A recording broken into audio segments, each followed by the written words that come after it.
Hello, everybody. Let me see. Did it go live? I don't know. Let me check. I'll Okay, pull here up we go. YouTube. I'll see what's going on here. There we go. Yep. Looks like we sound good too. This StreamYards definitely looked like it fixed my audio issues too that I was playing around with, so that was cool. Hello, everybody. My name is Arceus Rules. I talk about seasonal animes on here, and I am joined by the boys. Guys, would you like to introduce yourselves? No, but I'll do it anyway. Hello, you probably know me. My name is Crimson Law, and welcome to Jackass. Arceus's channel. Yeah, and I'm the purveyor of hanging out. I'm muffler tape. I'm a bud, so it's all good. Hell yeah. Man cometh. Oh my god, dude. Yeah, fine. We'll just roll with it for now. I know, and it looks like my camera looks so much better too. I'm just like, holy shit, this is such a new invention to me. All right, guys. So not much versus last week that I had to talk about or anything, but I'm gonna first start and talk about Log Horizon right here. And I got the manga pulled up because I had some news that I wanted to share to my audience as well as muffler tape. So, if you guys remember, I had a birthday stream, Log Horizon 1. I promised Muffler I'd watch the first two seasons. And give my review, which I did put out on Twitter like 2 weeks ago or something like that. If you guys didn't check. And long story short, I really enjoyed season one. This is kind of like a chiller SAO, more like let's explore the world. Let's dot down our log and our records, right, and everything beyond the horizon. And it's a very chill show. I appreciate Muffler for recommending it because it's something that like I really wanted to check out because I'm a huge SAO fan, but um but I just never got the chance to. And then everyone said season three was bad, so I just didn't really prioritize it. But long story short, really enjoyed season one. Who's the night guy again? I keep forgetting. Like he's hard to pronounce. Nautska? Yeah. Yeah, they just call him now for short. Yeah. I'm pretty sure. So he's my favorite character. We'll go on a little rundown of this. He's my favorite character. He's really funny. He's the goofy one of the bunch, kind of out of our main three of Katsuki and Shiro. And you basically explore their journey and basically the world. I forgot what the world was called. Oh yeah, Ender Tales. That's right. And you basically explore their this game with all three of them, and they're just trying to figure out like how things work, how NPCs work, like how the world basically is functioning. Since they can't log out of the game, and it feels like a more like chill. Like it kind of reminded me of like Slime at some points of like just the world building and like the nation building and like trying to figure out like all the meetings and stuff, which I've heard happens a lot in like season 3 or something. But I'll be watching with him whenever we get the chance. But I really enjoyed the show. I don't really have much to talk about since it feels like just kind of a more like chiller series, if that makes sense. And if you're into video games and more of a like non SAO type harem, or if SAO scars you or traumatizes you, and you prefer the more chiller, I guess, vibes of Log Horizon, then that's what I would recommend. I pull up the manga right here because I actually did get the first volume at my bookstore recently,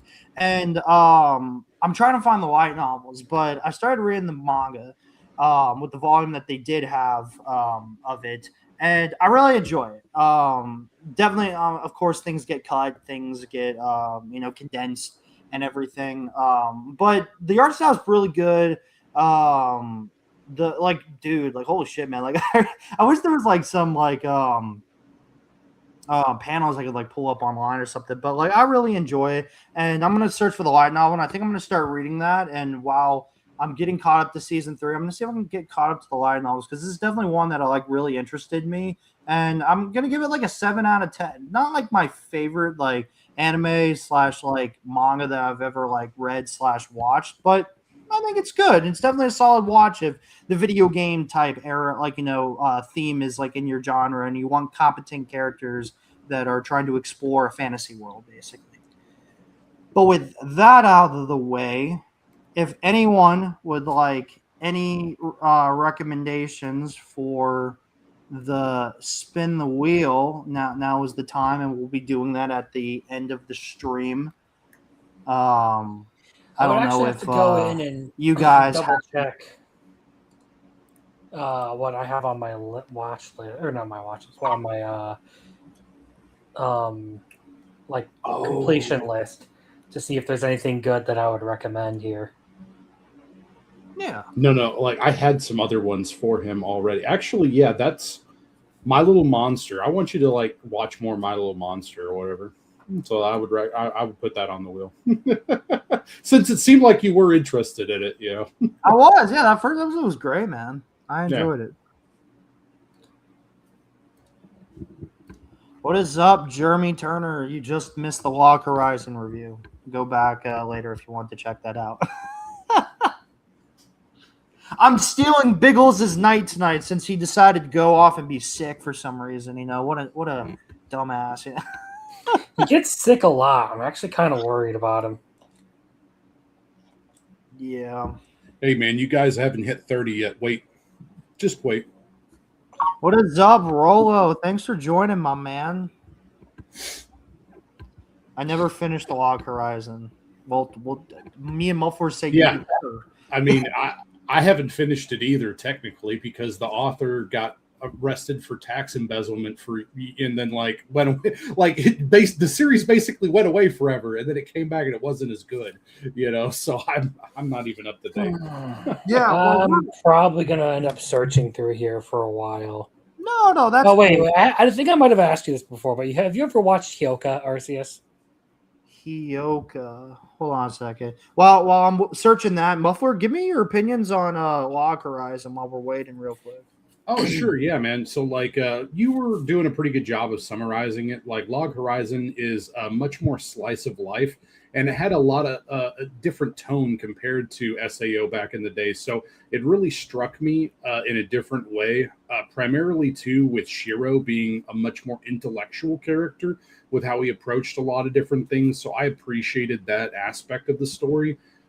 Plus, I liked the crew. I felt that it was pretty solid. Well, technically, the entire guild of Log Horizon's great, but I really like the main three, and then Akatsuki is, in fact, best girl. I really appreciate her. She is super cute, and the fact that she is a fellow engineer student, basically, that's older than him, too. It's cute, man. It's really great, The characters are fun. Yeah. And again, the fact that it's dealing with politics and the real world ramifications of people, essentially minds, being trapped in a location where they can't die and they just have to figure out what to do, and it's just, a lot of people would lose motivation. A lot of people would just act a fool. You get similar results to what happens in SAO, but it's just different because, again, if you can't die, then what really motivates you as a person? If you can't get out, how do you adapt, basically? And so it explored some interesting ideas. I think that it did fall off a little bit over time, but it's just it's novel enough to be remembered, is what I would say, and that's why I definitely wanted you to check it out since you hadn't. Yeah, man. I mean, like I said, there's how do I put in this the word, right? There's a lot to talk about Log Horizon, but because not much has happened plot wise, because it feels more of a character driven and emotional and mental journey. Mm-hmm. All I can really say is that I love the characters. You could I could pull up here real quick on my phone that we were watching a lot of the beginning episodes together, and we were just over here oh man, this girl back at it again, just being silly and everything. And there was that whole episode with the short brown hair girl. Yes. Man. Yeah. Oh, wait. The black guy that's a black cat. The cat. Hey, man, how you doing? It's really meow. right? Like it's super funny. Like there's some good humor in there too. It knows what it's doing. Yeah, man. I'm like over here like looking at the characters on my anime. That's my phone. It was oh yeah, okay, yeah, it was Minori and then no Marielle, dude. Yeah, blonde. Yeah, she's great. Never finished Lock Horizons. Welcome, Kyo Dantes. Hyoko is boring as fuck. And to answer your question, Crimson, I have watched it. Yeah, I know. I can actually like look that up. I forgot about that on my anime list since I follow you on there and everything. So I would say Kakushigoto. We'll go with that one. That one's a short one. Okay. Let's see. Lock Horizons was low stake. I say, oh, exactly, dude. That's all you gotta say, man. Marcel, welcome, man. I really liked season 1, but season 2 got so damn boring. I was having a hard time finishing it. Haven't even seen season 3. That's about where I stop. I just realized that I could literally just like pull these things up. So like, hi, I should be doing that. I am dumb. Sorry. Okay. What did you say? Kakushigoto. Kakushigoto. I don't know if that's how you spell it. That's pretty much it. Okay, cool. Any entries, people in the chat? I tried to pick one that I think you might actually decently like. That one's entertaining. On Saturday, I went from a positive one to where I was like, no, I want to mess with Crimson a little bit. Yeah, so that's But yeah, man. I mean, I think the characters made Lock Horizon, dude. Like Marielle, you got Shiro, now Akatsuki. Like you got that Black Cat guy, like, and, just like the whole, like, even though the series kind of felt episodic at times, it didn't feel too boring to me. Like, there were some episodes I were like, I mean, that was okay, like not the best, but there were some like episodic, slow episodes that I was just like, man, like, like I actually like didn't mind that, or I like kind of wanted to explore more of this section of the story, Yeah, I thought there was some really interesting ideas, again, with the idea that the NPC was able to join their guild too, if I remember correctly, because it has been a minute for me, but I'm pretty sure he joined. And then there was the freckled haired girl who got like attached to him and stuff too. So like there was like multiple interpersonal relationships that were really nice, including just the guild itself being like a big family, and so that kind of reminds me of adult work life to some extent. Like sometimes you have like super professional, like cutthroat type stuff, but like where I work, it's very much like we're all in it together, and like like we're all really supportive of one another. And so it kind of it's really nice to see that reflected in an anime, and so it just it was really nice and cozy for me. I've always liked it. Oh God. Yeah. Don't watch with Brittany. Okay, man. For cultural reasons. Oh, interesting. I may put that on my list. Yeah. So last call right now. If there's anyone else that like comes in later that wants to add, I'll be doing it like as the last kind of thing for the night. So it's more of a like just like, hey, we're doing this. Don't miss out. Give me just a second and we will start.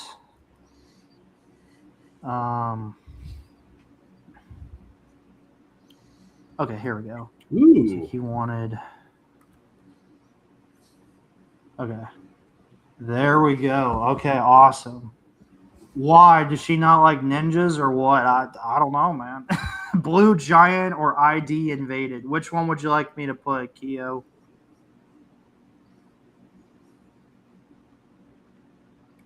While I'm waiting for that, so I'm going to get some stuff out of the way real quick of stuff that I have not talked about in the last couple weeks for whatever reason, because I just forgot to add them back onto the list and to the tier list. And something that I really wanted to talk about that most people in here won't care about, but I really want to gush about it. So we got the Black Cat and Witch, or as Andrazi calls it, the CATM, whatever fucking acronym that he gives it, or whatever the fuck. Cat ass mouth. Chocolate starfish. Yeah. So I'm not gonna lie to you. I've had a huge 180 on this show. After like episode 5, like the plot kind of like the plot. Gosh, I'm gonna put it like. I think I'm gonna put it like right there, dude, because I've actually been really enjoying the show a lot more. Ooh. We've been now kind of like this ever since Core 2 kind of happened. So at the end of Core 1, we basically got this they were taking exams in the mountains, like, for the students that didn't pass, and our girl was in them. And after that, the main antagonist of the cultists have basically attacked the school, and we're starting to learn about Claude's like backstory and why he turned into a cat, and why the school's getting attacked and all this stuff, and like the war. And the main antagonists basically have now occurred. I'm like, damn, like shit. Like the show went from like goofy to like really serious, like really fucking quick. And then Core 2 is basically we've been continuing with more of like, all right, let's have an episode with this character since we don't have much development with this character. We're developing this character in the class. We're developing this other character. So there was one episode of Spica was like being a maid for the Leo girl, and then there was like one episode of like the giant girl that we got this week, and we were exploring, her character and her getting development. So I'm really enjoying this one. I like the characters. I think it's gotten a lot better. It's gotten a lot more entertaining and a lot more enjoyable. And I just can't wait to actually learn more about the world building with what they've teased us basically at the end of Core 1. And I like the characters, man. One joke I really want to point out is that Spica keeps getting involved in all these episodes because she's the main character. And they're like, oh, all right, let's focus on this side character for a second in one episode. And basically, the professor's like, hey, Spica, can you just join us real quick? And she's like, why the fuck do I have to be a part of this? Because you're the main character, bitch. Like, it's funny. I'm enjoying it, man. It's great. Liar Game is also another one that I've just been enjoying the more it's gone on. And Brittany's actually she's currently binging it as we speak, so she's trying to catch up with stuff. And this is one that I really just want to put at the like top of good. Like I really just because like the art style and the animation really isn't that good, and it kind of looks a little jarring at points. The story and characters are heavily carrying the show, and by the end of the series, I could potentially be putting it up here. But it's a really good show, and today's episode actually focused on, like, we're still in this Contraband game, which is game 3, which is the game that I've been hyping a lot of people up about. This is the one where now it gets a lot more serious. People aren't acting like retards, and if people are acting like retards, it's not now in Akiyama, that's for sure. We got our main antagonist now in the Contraband game. In this game, you got the Country of Day going up against the Country of Night. They're basically smuggling money between countries through their ATMs and everything like that.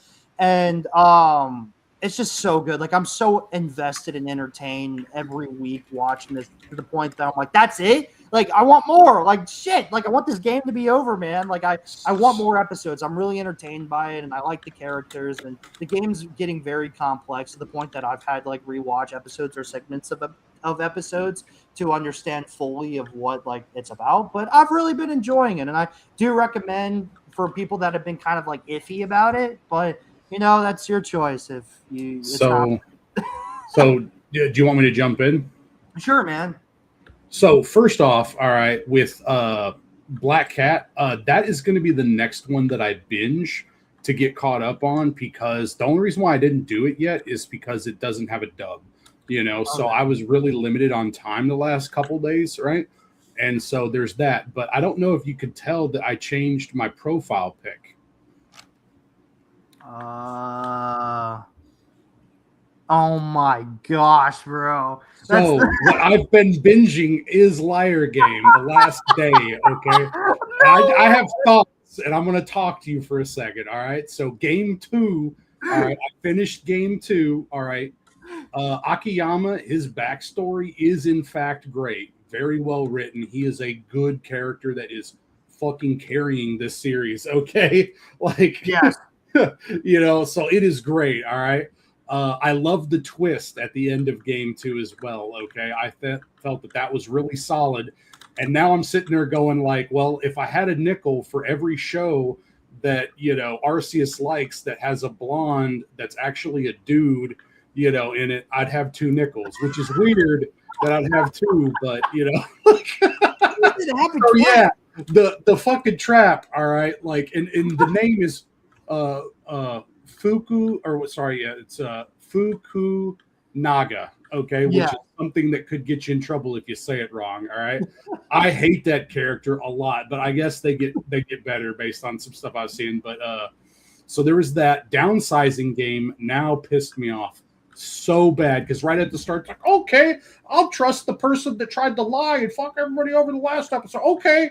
And then I'm like, so that was frustrating. All right. But naturally, Akiyama coming in like the goat he is. All right. And I really liked her moment. Okay. Yes, she's very naive. But like, I appreciate the positivity that she brung at the end of that. Okay. So there was that. Like, I really liked it. I liked the sentiment, despite how annoying she is at the end of the downsizing game. All right. Now I'm on episode 12. I just started episode 12. So technically, I've been introduced to the contraband game. I like the premise of it. And I don't know what the twist is going to be yet. Okay. Like, I know there's going to be one. All right. But I don't know what it is yet. And I like the kind of group that they've introduced and they're kind of working with on their team, too, for their country. So I think that's cool, and I'll be watching it, but I just wasn't able to get all of the episodes in before the start of this. So there you go. Let's go, man. You did fucking like right now I'm going to give it a 7 because I do find now to be annoying. But the thing is that it is a really well-written story. Like, some of the characters are great, and I'm interested in seeing what happens. So. Yeah, and you're starting to see the whole like now thing with the honesty thing is like this key element of like the game. We can all win and make them suffer, is the idea. The company is the villain, all right, and it's pretty ridiculous because now you're starting to peer behind the curtain about their machinations. So it's very interesting. Like, I'm invested, so I'll definitely complete it. Let's go. I was not expecting that at all, man. I had to pick, and I'm like, wait. There's like a crap load of dubbed episodes. Yeah, let's throw this on. And I've just been powering through today. Having a good time. So, yeah, it was good. Yeah. Well, I know that this was about the Black Cat one. Yeah, man, I absolutely agree. Core 2 for Black Cat's been great. One's a movie, one's a show. Well, we'll get to that, man. But yeah, I'm so happy, bro. I'm happy, man. That's awesome, bro. There you go. Damon's. So, Damon's, this is something that me and Crimson have already kind of talked about. What you thinking, Muffler? I don't know if you've like caught up or anything. Yeah, I'm up to date on it. The last episode was really interesting. Like, some people have complained about there being like maybe pacing issues or something, but I'm totally okay with how the story's unfolded. Like, the big reveal this last episode regarding their parents and that piece of shit JJK wannabe, with the swords and stuff. Like, I mean, I'm really hoping that left and right do some damage. Emotional damage. Brutalize the motherfucker. Yeah. Yeah. No, basically, right? The parents being dead was kind of something that I had been expecting. I just didn't expect them to confirm that here and now in this way with this character. I'm just like, huh. Yeah. The fact that you can have more than one contract is interesting too. Where I'm not for sure exactly how that works, but the world continues to be more and more complex, and I like the characters and I like the setting, so I'm invested to get more. But you kind of bummed me out. I think you said something like, "Well, there won't be much content left once they're done with this season." So I'm like, So you got the warehouse arc, which we finished. They're going to probably start the next arc, which I forgot what that one was about. Maybe they were going to an island or something. I forgot. And then you got the current arc, which only has 5 chapters. And I'm like, oh my gosh. And I read that and I'm like, no. Oh. I was like, no. If you say an island, then that means they may be going down to where his parents were going because of her family. Like his mom's family down there and stuff like that. That would be on Okinawa. So that would be interesting. Was it Okinawa? I thought it was. For some reason, I thought it was Hokkaido, which would be north. I'm okay with it being either one. But someone could fact check me on this because I won't insist that it's Hokkaido, but for some reason I thought it was Hokkaido.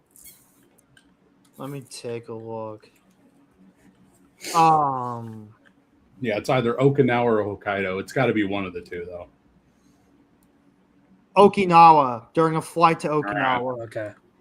But no, I'm completely wrong. So the next arc is the Nishino Village arc. After the Kagemori family and the Higashi village decided to form an alliance to figure out what's going on with the Nishino village. So yeah, the third.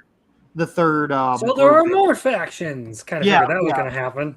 Yeah, that's what me and Brittany were talking about. She finally caught up to Damon's yesterday. She watched all 16 episodes, and I just was like, "Do you see what we've been like? Me, Muffler, and Chris been talking about, bro? Like, holy shit!" She just was like speechless. She's just like, "I see what you're talking about," and I'm like, "Yeah, it's so good, man."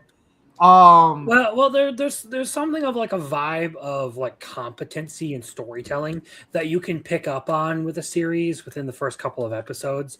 Like it's just something innate about the way it's written, the way it's put together. You can generally just kind of tell whether it's going to be like a story that people care about and are actually putting effort into writing, or a story that someone is just half-assing and you're along for the ride. Doesn't necessarily mean that you're going to like it either way, but like this is one of the ones where I got the vibe of like, yeah, this creator kind of knows what they're doing with the way that they're setting all this up. They're getting into everything. Personally, I feel like the beginning is really explosive and rushed and maybe doesn't give you a good vibe for like what exactly is going on because a lot of people are dying left and right and you don't know who they are and you don't really care. Yeah. But everything after that has consistently built on that and done a really good job. It's also not tried to linger on that and make you feel bad for the Higashi village. It's more so like you're sitting here watching Yudu be like, I can't trust any of these people. And like everyone that I grew up with is just like getting murdered left and right. And yep. Nobody's a good person for the most part, it seems like, and I think I made the comment before where it's like this world, I'm just so concerned, like, how did we even get to the point where the world was able to build up to this point? Because, like, I would think that there would be, like, natural disaster level of just daemons just wiping people out left and right everywhere because of what level of destruction they're capable of. Well, as you can see, a lot of them are actually sealed and can only be unsealed by a contract, as you saw with long legs and long arms.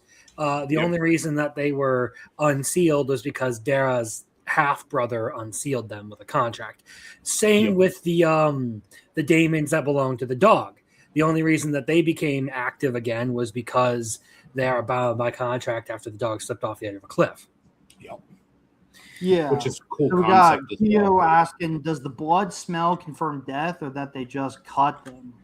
Technically, it's not confirmed, but I feel like it would be really contrived if neither of them was actually dead in this scenario. I would agree with that. I feel like you would really be pulling your punches unnecessarily if that was what you went with. Yeah. I mean, I've said it a million times. I like Damon's. I think it's great. Sad that, doesn't look like a season 2 is going to be happening for a long time since I think it's monthly. Maybe it's bi-weekly. I don't know. But yeah, I think it's fine. I'm really enjoying it is what I should say. And yeah, I'm glad everyone else is enjoying it. Welcome, David. Good to have you, man. But yeah, I'm glad we all agree on Damon's and we can't wait for what's going to happen next in the future. All right. So I'll be really quick with this since not many people care. Pretty cute. And that's completely okay. So this is probably one of the best Pretty Cure seasons I think I've ever seen, like in a long, long, long time. And it's because they're kind of doing detectives, like Detective Conan type thing. And just because I don't want fucking Toei to fucking block my ass because Pretty Cure is really hard to talk about on it. We got the new transformation of this girl. We've been waiting 26 episodes for the last Pretty Cure girl to fucking get her transformation. And It was fucking beautiful, man. Like, these last 2 episodes have been like the best episodes I've seen in Pretty Cure in a long, long time. And I know that Pretty Cure's not mainstream in the West, and it will never be mainstream in the West, but just the music and just the choreography of the transformation and just how like movie quality these last 2 episodes have been. Like, these last 2 episodes look like movie quality. And like you could tell this is the Dragon Ball studio working on them, man. And I've loved it. And like I can't gush about Pretty Cured Up. This is probably one of my favorite seasons, and I'm putting it in my good tier. It's always kind of been like a 7 out of 10 for me, but these like 2 episodes have been like 10 out of 10s for me. And I know most people don't watch it. I'm not trying to convince people to. Just know that I've really wanted to talk about it since last week, and I'm really enjoying myself. But yeah, with that out of the way, we got some drops. I am dropping some drops of God. I know we got some drops, right? Drops of God isn't on here. I am dropping Grow Up Circus.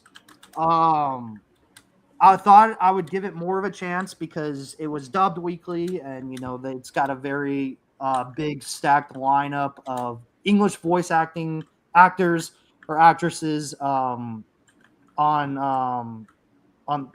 basically multiple famous female voice actresses are voicing all the characters of the show. One of them being Chizuru from Rent a Girlfriend.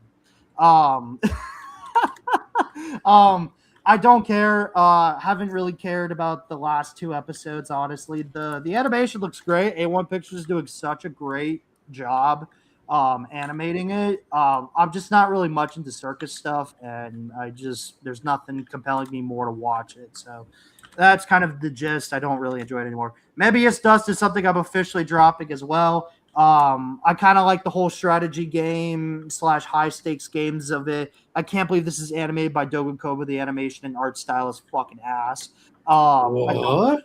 I know, man. It's by Dogen Koba, and the animation and art is terrible.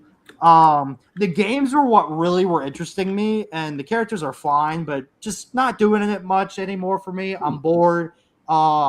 I wish it was animated better. It's an anime original, so like I couldn't really like skim the content, see if I could really kind of enjoyed it, but I don't care. Just it's a drop. Ghost in the Shell, man. Well, I guess we'll now start renaming this category to watches with muffler tape. I'm willing to accept that. That's fine, man. I'm glad that you're still willing to watch it with me. So, Crimson Muffler, tell me what you guys thinking of Ghost in the Shell. I really like it. I think it's been a great anime. Like I've thoroughly enjoyed this Ghost in the Shell rendition. Yep, I agree as well. The story, I would say, since it's following the manga so closely, like that is a bonus for the animation and the art direction. So I really appreciate that. From a storytelling perspective, it makes it a little bit more challenging at times. So I can 100% understand some people having issues with that. However, I think that it's great because, it lends itself to repeat viewing. And I know that that's not some people's cup of tea, but if you didn't catch anything the first time, maybe you can watch it again, and you can if you need to read something, you can take your time with it and stuff like that. Not everything needs to be rushed or just one and done, type of thing. I think that it's going to end up standing up over time as being a really good classic. So, and I'm really excited to continue to watch it. I can't wait to see more because I've never read the manga, and so this is going to be a great substitute because it's so slavish to it. It's going to be fantastic. So I'm really excited about it. Yeah. Yeah, man. I know a new episode hasn't came out since it's usually tomorrow. The only updates I can really give, besides that I'm watching it with you, is that I read the 11 chapters of the manga. The manga looks beautiful. Oh, okay. The color pages just look fucking beautiful, man. I like it. I like it a lot. I don't know where to go from there since there's like a Ghost in the Shell 1.5 and 2 and like code something. So I was like, I don't know what's next in the lineup or if that's just the original story. But yeah, I like it. I like the manga. It was pretty good. It was a solid like 11 chapters. So yeah. I'll try to get with you on like maybe doing standalone complex sometime. And I know we talked about the movie and stuff too. So I'll take a look at more stuff with you on it for sure. Hell yeah, man. No worries, Jeremy. I don't want to spoil you, but hell yeah, man. Thanks for being here, dude. I couldn't bring myself to watch episode 3 yet. That's okay, Marcel. Yeah, totally understand. Okay. All right, next. Okay, Tomb Raider King. I'm moving this up, man. I'm moving this up. Really? Yeah. No, the main character is an asshole, and he could probably I'm gonna pull put it the around story. the Villager 9-9 level because I know it's not the best, but like I'm actually enjoying it. Bro, okay. So new episode, right? We got our is his name Seo or something? I literally was talking to someone about this less than 24 hours ago, and I'm like, what is his name? Seo or something like that? Let me double check. Okay, so his name is Seo. Okay, so I was right. Okay. So Seo is looking for another relic. We got introduced to the rope relic. Muffler, I know you like that one. Yeah, I mean, well, it did bind that woman. I'm pretty sure it bound a woman, and that was really nice. But outside of that,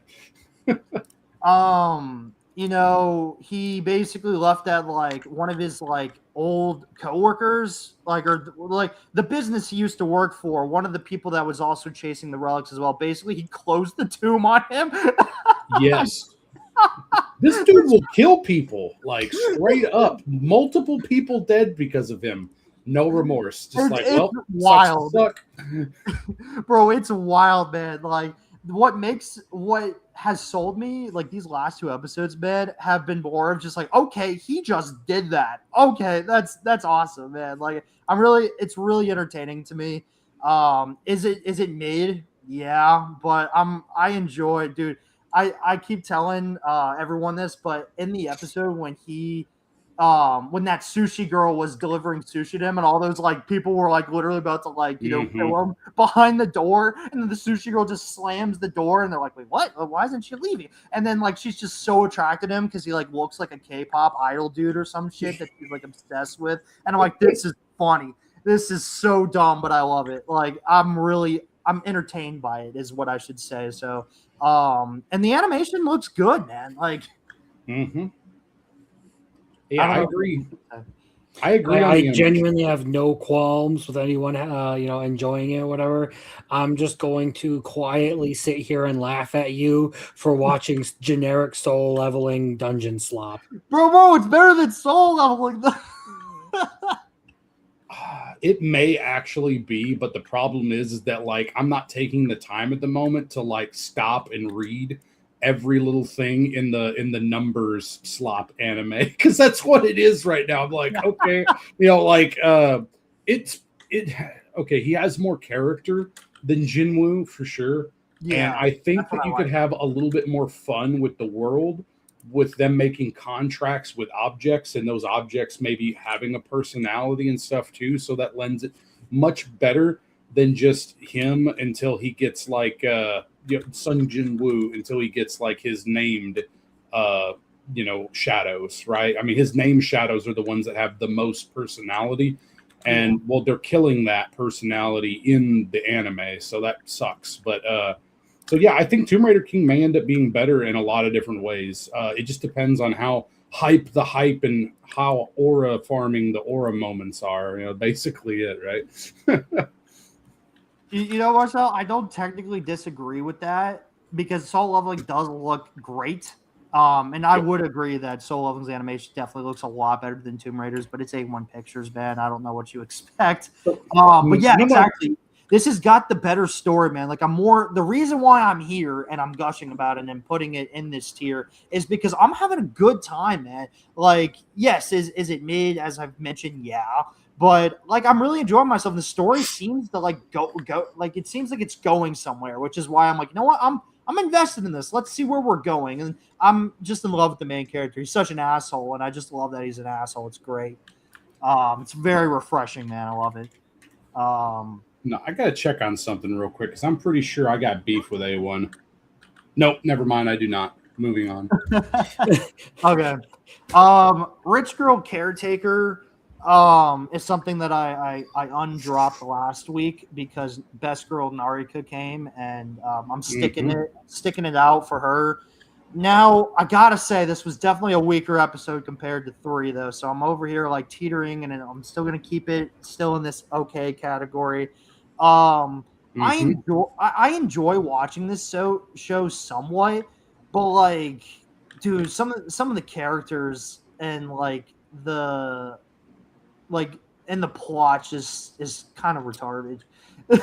Yeah, like it seems like this last episode almost implied that they're like, well, they almost expect him to rise to the occasion to like potentially marry her or something at some point. Like that's kind of the impression I got from episode 3 or 4, whatever we're up to now. Like I'm up to date with you on it, but like her character is kind of rough sometimes, but like I do like his childhood cousin. Okay, I like the cousin type character. I agree. His childhood cousin, because your cousins change as you get older.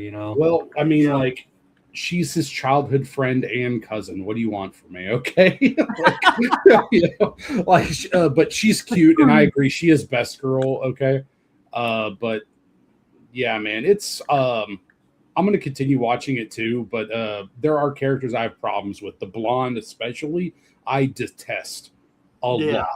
Okay, but outside of that, like it's fine. I mean, like he's helping them build something special between them, and the fact that they're networking with all these powerful companies and stuff too could be something good for them in the long run. But it's just it's a tough plot basically overall, I would say, to get into. Yeah. I'm trying to remember much of what happened in this episode. I know that they were like taking a bath together or something like that. I think that was like the intro. Of the inappropriate bath. We'll chop it off. What? Yeah. She's starting to get more attached to him. And, like, I just don't see this much as a romance. It just feels very forced to me, honestly, which is like something I'm just not really like a fan of. And this, like I said, this whole like high society thing, they're all getting together and studying, and they all want to like tutor the main guy, and it's just retarded. Like it's just an okay generic rom-com as of right now, in my personal opinion. Hey, if you enjoy it, more power to you, man. Agreed. I'm also gonna keep Kaiju Girl Carmelise at this level. Muffo, did you have anything else to say about Rich Girl before I moved on? Oh, my bad. No, I was just agreeing with you on it. Like, I think I've got it at a 7, but it could easily be a 6 for me too, especially if we get more Blondie involved, or like, some of the more annoying parts of the story, rear their ugly head. But yeah, I totally agree. It's pretty generic. Yeah. Kaiju Girl Carmelise, I'm on the fence of, because I'm starting to understand why people like it. Like it's different. It's a different romance. It's very cute. It definitely is very shoujo-y in that department. And if you really like, the whole heavy metal rock band and, kaiju stuff, like I get it. I really do. Okay. And everything. I'm not having a good time. I feel bored watching it at points. What really saved this episode is that now they're basically officially dating. So I'm like, let's see where this goes, basically, because that line is what saved me from not dropping the show after this episode. I did think we talked about this on Crimson's channel a little bit. I did think that some moments that he mentioned, like the kaiju, like, tuning in for the death concert, metal concert, was pretty cool. You got the death metal people being like, oh shit, that's a kaiju, let's play our biggest banger, Yeah, it's time to fucking jam out. If ever there is a time to jam out, it is when Godzilla is wrecking the entire fucking venue. I don't really have much to say on it besides that whole confession thing was very sweet, and they're starting to open up to each other, and that's kind of what I look for in a lot of my romances. So let's see where this goes, and it's okay. It's okay. Well, I know Crimson enjoys it more, so to segue into that, how are you thinking about it, man? Well, I really like it. One, because it caters to a particular interest that I already have, and that is metal and metalcore. It's a lot of the music that they actually feature in this series. So like it's a novelty in that sense, where like it's not like I'm gonna watch it specifically for that, but it's actually really funny that for once you have like this like cute little like anime girl doing anime girl stuff, but jamming out to like the most like aggressive music you can put on. I'm just like, All right, that's a vibe. I get it. So I already like this girl. And I've enjoyed her personality. She's a little bit like I guess not necessarily like the most interesting character you'll ever meet out there. I'm not gonna say like this is the like most perfect thing, but it's enough of a deviation from standard when it comes to romance, and it's competent enough in a lot of the things that it's done that I'm willing to overlook its more negative aspects. Like we talked about, I think on my channel on Saturday, we discussed how like the main love interest is generic pretty boy, which I get. If this is shojo, I get it. It's literally the antithesis of the shonen romance trope, where like, oh, it's this random dude who makes friends with the prettiest girl in class. They hit it off. Like I get it. A lot of these things benefit off of like the fantasy of like, hey, maybe you could meet someone really nice in life too, Yeah. But again, if we're talking about just like the actual human characteristics, they haven't developed his character a whole lot yet. Like we haven't gotten into like what makes him tick, what like what he's dealing with, why he's so interested in this girl and all that. And I feel like it'll probably benefit a lot more once we kind of understand where he's coming from and everything. I have, Marcel. I've never watched all 5 seasons, but yeah, I know what you mean. But I like Kuro, the main character, because I just like it's shown enough of her to actually like give you an idea of like, okay, what kind of like the complex she's dealing with about like how her body transforms and everything. She feels like she's ugly and gross and should stay away from everyone. And yeah, okay, you know what? Pretty standard, but so far pretty well done. It hasn't done anything offensively bad. Plus, you get the occasional cameo from Moth Girl as she just pops up out of nowhere, She's like great. "Step on me, lizard!" She's great. Moth Girl's great. Okay, that's wild. So we'll see. We'll see where this goes. I have high hopes for it. It was a series that I initially checked out just because the premise was too ridiculous to ignore it.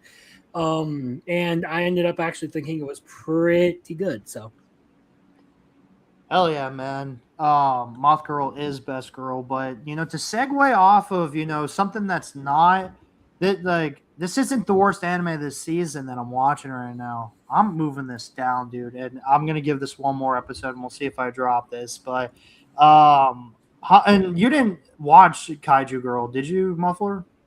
No, I watched one episode and was like, well, that's pretty good. I mean, the production quality is great. Like the presentation on everything, the music, etc. It's just not for me. Like I'm good. Like I do have a few romances that I'm watching, but that one just did not do it for me at the time. I mean, she's definitely a cute girl doing cute things and and stuff. So it's fine. I don't have any issues with it. But no, cute girl doing metal things. Well, yeah, I mean, like, she's not listening to Blue Oyster Cult, though, so, like, that's an instant drop for me. I'm sorry, all right? They should have capitalized. What? Yeah. Hananori is something that I felt like I was gushing and thinking this would be something I would really like this anime season. And, I'm not usually wrong on the things that I feel like I like, but this is one that I'm actually not enjoying as much as I was thinking I would really enjoy it. We mentioned it on Crimson Stream that it just feels kind of cluttered and chaotic, and like some things just randomly happen and it's just not explained, or just some other random comedy bit and everything, and it's just like, oh, okay, that just happened. And I'm just not invested in the story. The characters are coming really across as annoying to me. I don't know. I haven't liked these last 2 episodes, honestly. It's just very boring, and the characters are annoying, and yeah. Weren't they? I think with the new episode was them trying to they went in this like scary tunnel or something like that to like fight something. Oh yeah, they went into like the sewers basically to go see like investigate some monster shit. Yeah. And like when they like kind of showed me like this is like might be the plot where they're like exterminating monsters that are coming from their world or something like that, I went, I don't care. So I'm gonna give it one more episode. Any thoughts, guys? I like we've kind of already discussed here. Like, it's a series that, in and of itself, has fundamental flaws. The clutteredness of it, like the idea, is actually pretty like hilarious and entertaining, but the execution on it, like outside of the very like the first half of the very first episode, has been about the best that this series has done so far, which is unfortunate because I really, really wanted to give this one a shot. Like, I really wanted this to like be something that I really liked, but I can't like especially after that first half of an episode. But I can't, in good faith, say that this has been done well when it objectively hasn't. Yeah. And I'm glad you're enjoying Carmelise too, David. Yeah, I don't know. I'm bored. I'm not bored per se, but it is definitely like a guilty pleasure of mine. Like, I can't justify putting this in anything other than just a guilty pleasure category. That's fair. Insipid Prince. I think I'm gonna like move it up like right here, just because I know that it's kind of a very mid okay series, but for whatever reason, I'm still enjoying this one, and I think his name was Alder or Arnold or something, our main character's name. I'm liking the character dynamic of the Insipid Prince with Princess Fine. They're dynamic, and like I know it's not a romance, but like they clearly like have feelings for each other, and like them like these last two episodes they've been like kind of like hanging out with each other, going on dates, solving detective things together. Solving detectives, yes. Yeah, That's what you do. You solve detectives. Solve detectives, yes. So you got Arnold and Fine basically in this new episode that came out today, trying to figure out there's thieves, like they're getting ready for this festival for whoever's going to be like this like extraordinaire representative in their family. There's like 11 children, so they're trying to figure out who's going to be like the winner that'll be more highly likely to inherit the throne, basically. And our Arnold, you know, as we all know, if you're watching it, that he doesn't want to be, you know, get the throne. He wants his younger brother to basically get it because I guess he's just a lot better and smarter, and he just supposed to hide in the shadows, like Eminence in Shadow, basically. And during this whole like setup of the festival, there's like monsters coming in, and there's thief. Like, you know, there's thieves basically robbing people and stuff like that. And then we got a great, beautiful shot of like ferrets or rats basically going underneath two girls' dresses and stealing their like jewelry. And I went, maybe that's the reason why I'm still watching this. It's for the men. It's like fan service, bro. Everybody just like looks up and goes, I see why you're still watching this. And I just go like, yeah, I guess that's something. It's such a dumb show. I'm enjoying myself, which is why I'm putting in the okay tier. I really thought I was gonna drop this one, but like the relationship between Princess Finesse and Arnold has just really stuck with me. I like their dynamic, and they're like slowly falling in love with each other, and you know, they're helping to solve the mysteries of like these fairs, basically like grabbing the jewelry. So that was basically today's episode. I thought it was good. Mulver, I think you're the only one that might be watching this, or you dropped it.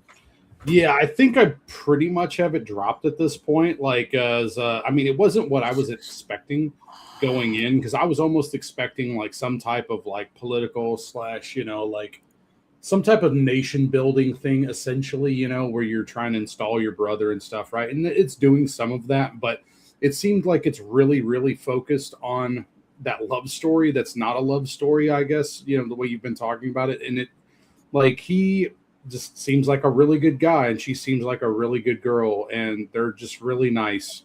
And isn't it how nice they are? You know, that's kind of where I'm at with it. I'm like, all right. I like romance. I like romances. You're good, dude. I just, you know, with him being like the secret, you know, overpowered adventurer, and he's donning the edgelord mask and doing the stuff. Like, I don't know, man. Like, you know, this is what I would get criticized for like, you know, like talking about some of the other ones that we're going to talk about today. But, you know, it's just not, you know, I'm good. I don't need to watch it. This is kind of where I'm at. I mean, I will pick it up again if something is compelling at some point, though. So I'll definitely be hearing what you have to say, though, for sure.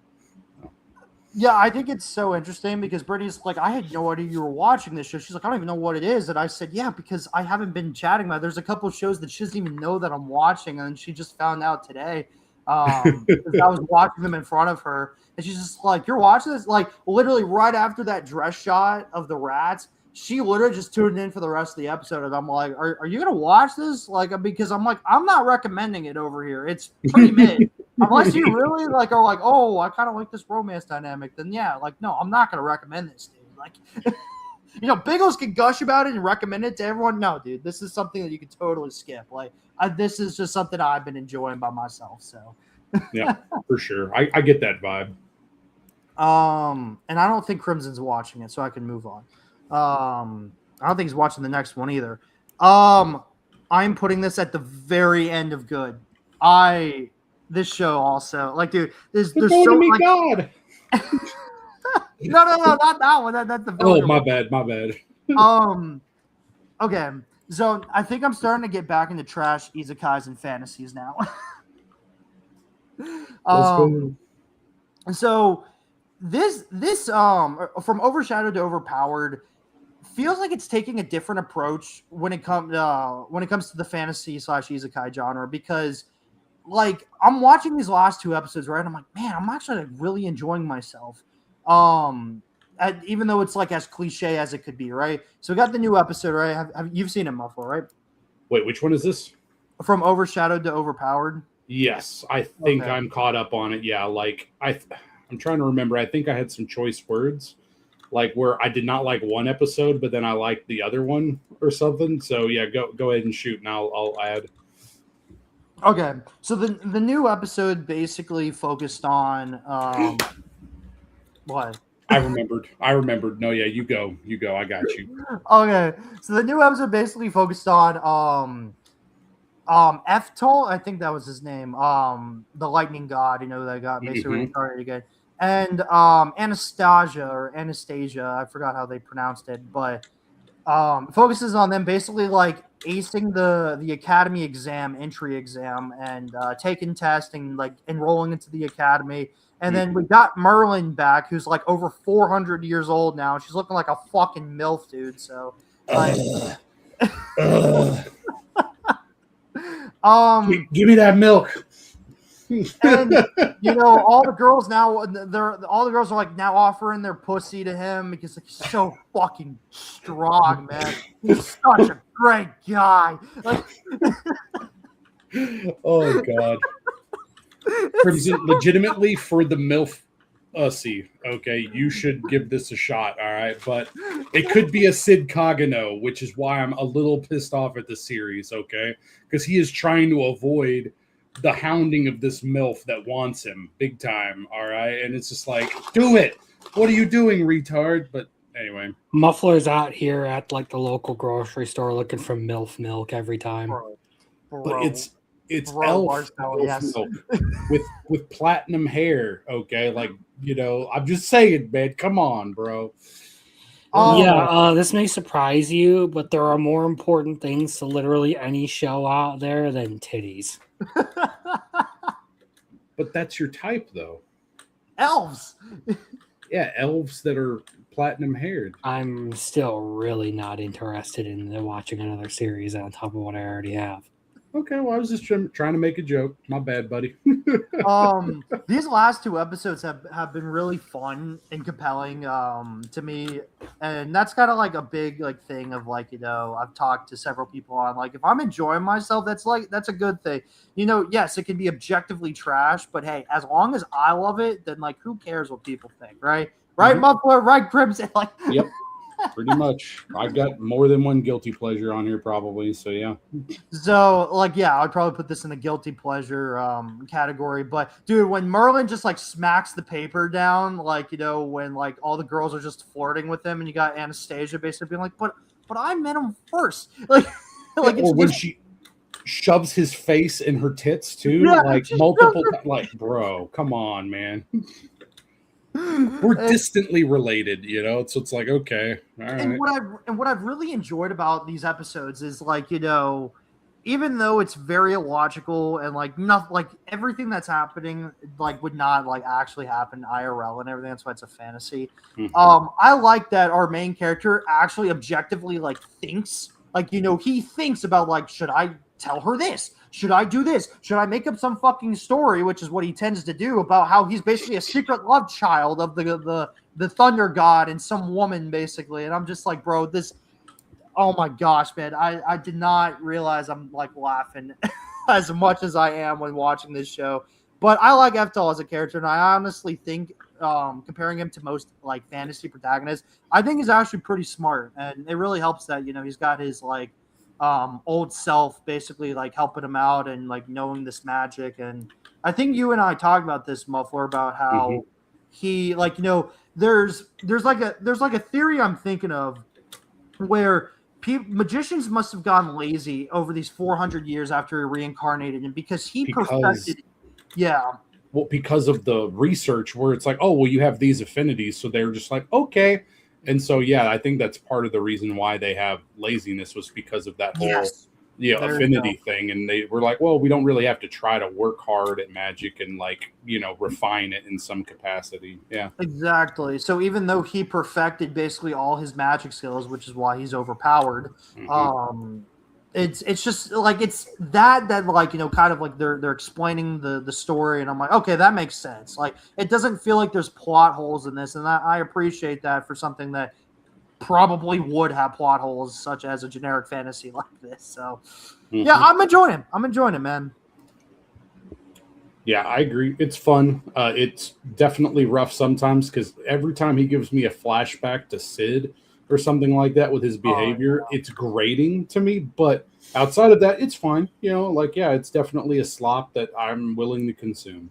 So yeah, I mean, I wasn't a fan of episode 3, but yeah, it's done more. Yeah, it's done more than I've expected. Like I went in, like I go in watching these fantasies with a very low bar, and then like, you know, I'll come out basically being like, all right, you did something different.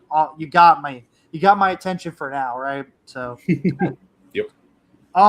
Smoking behind the supermarket. I'm like 3 episodes behind you guys. If you guys caught up to the sub, I'm gonna move this a little higher because I actually enjoyed episode 3 a lot.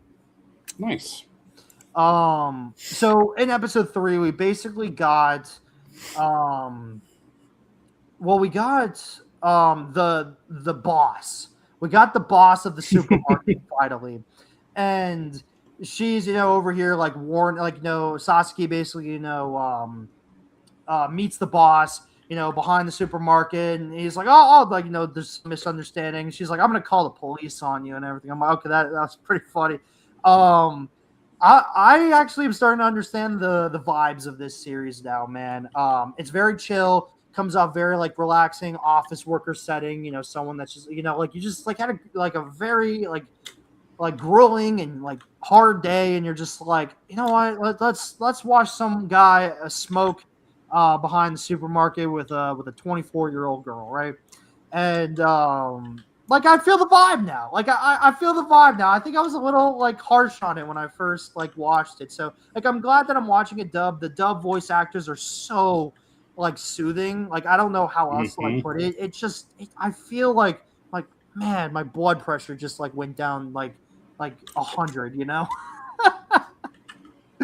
I really liked it. What really stood out to me, like one of my favorite moments of the episode, was the boss basically saying to Yamada, like, hey, you know, I'll allow you to smoke behind the supermarket with him moderately, but like, hey, if you like feel anything between you guys, like any woo, you know, type sensation, you know, just like, you know what I mean? You know, like when she said that, I literally died laughing, like, because that silence like hit me so hard. I'm like, and then she's like, okay, bye. Like, the comedy's getting there. I'm laughing. I like these characters, and I like the vibe of it, man. So like, it's like a good like solid 7 to me, man. So I'm enjoying it, dude. I don't know if you guys have anything else to say about it, though, since I don't know. I have not caught up with the dub. I've been way too occupied with other things to catch up on some of these things.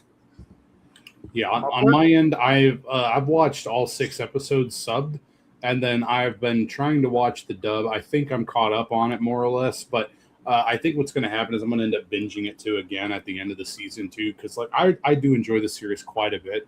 I find it to be everything that you've said and then some, because being a bit older than you guys, the thing is that, and being in an office environment, it definitely is very sincere and fairly accurate. Even if it's a different country, the vibe is very much the same, even stateside here, so like it's really well done in my opinion, and cute, and just really interested in seeing what happens with the rest of the story, because you're rooting for them. You really are. Like they both help each other out, you're like, well, even if they're just going to be friends in the end, it's still one of those things where you've built this inadvertently, the safe space where you guys are able to talk and just be yourself, and find somebody that you can relate to and have a good time and stuff. And that's what Discord's for. That's what all this is for, man. You're just forming that bond with people, and they were able to do that with smoking behind the supermarket. So it's good stuff.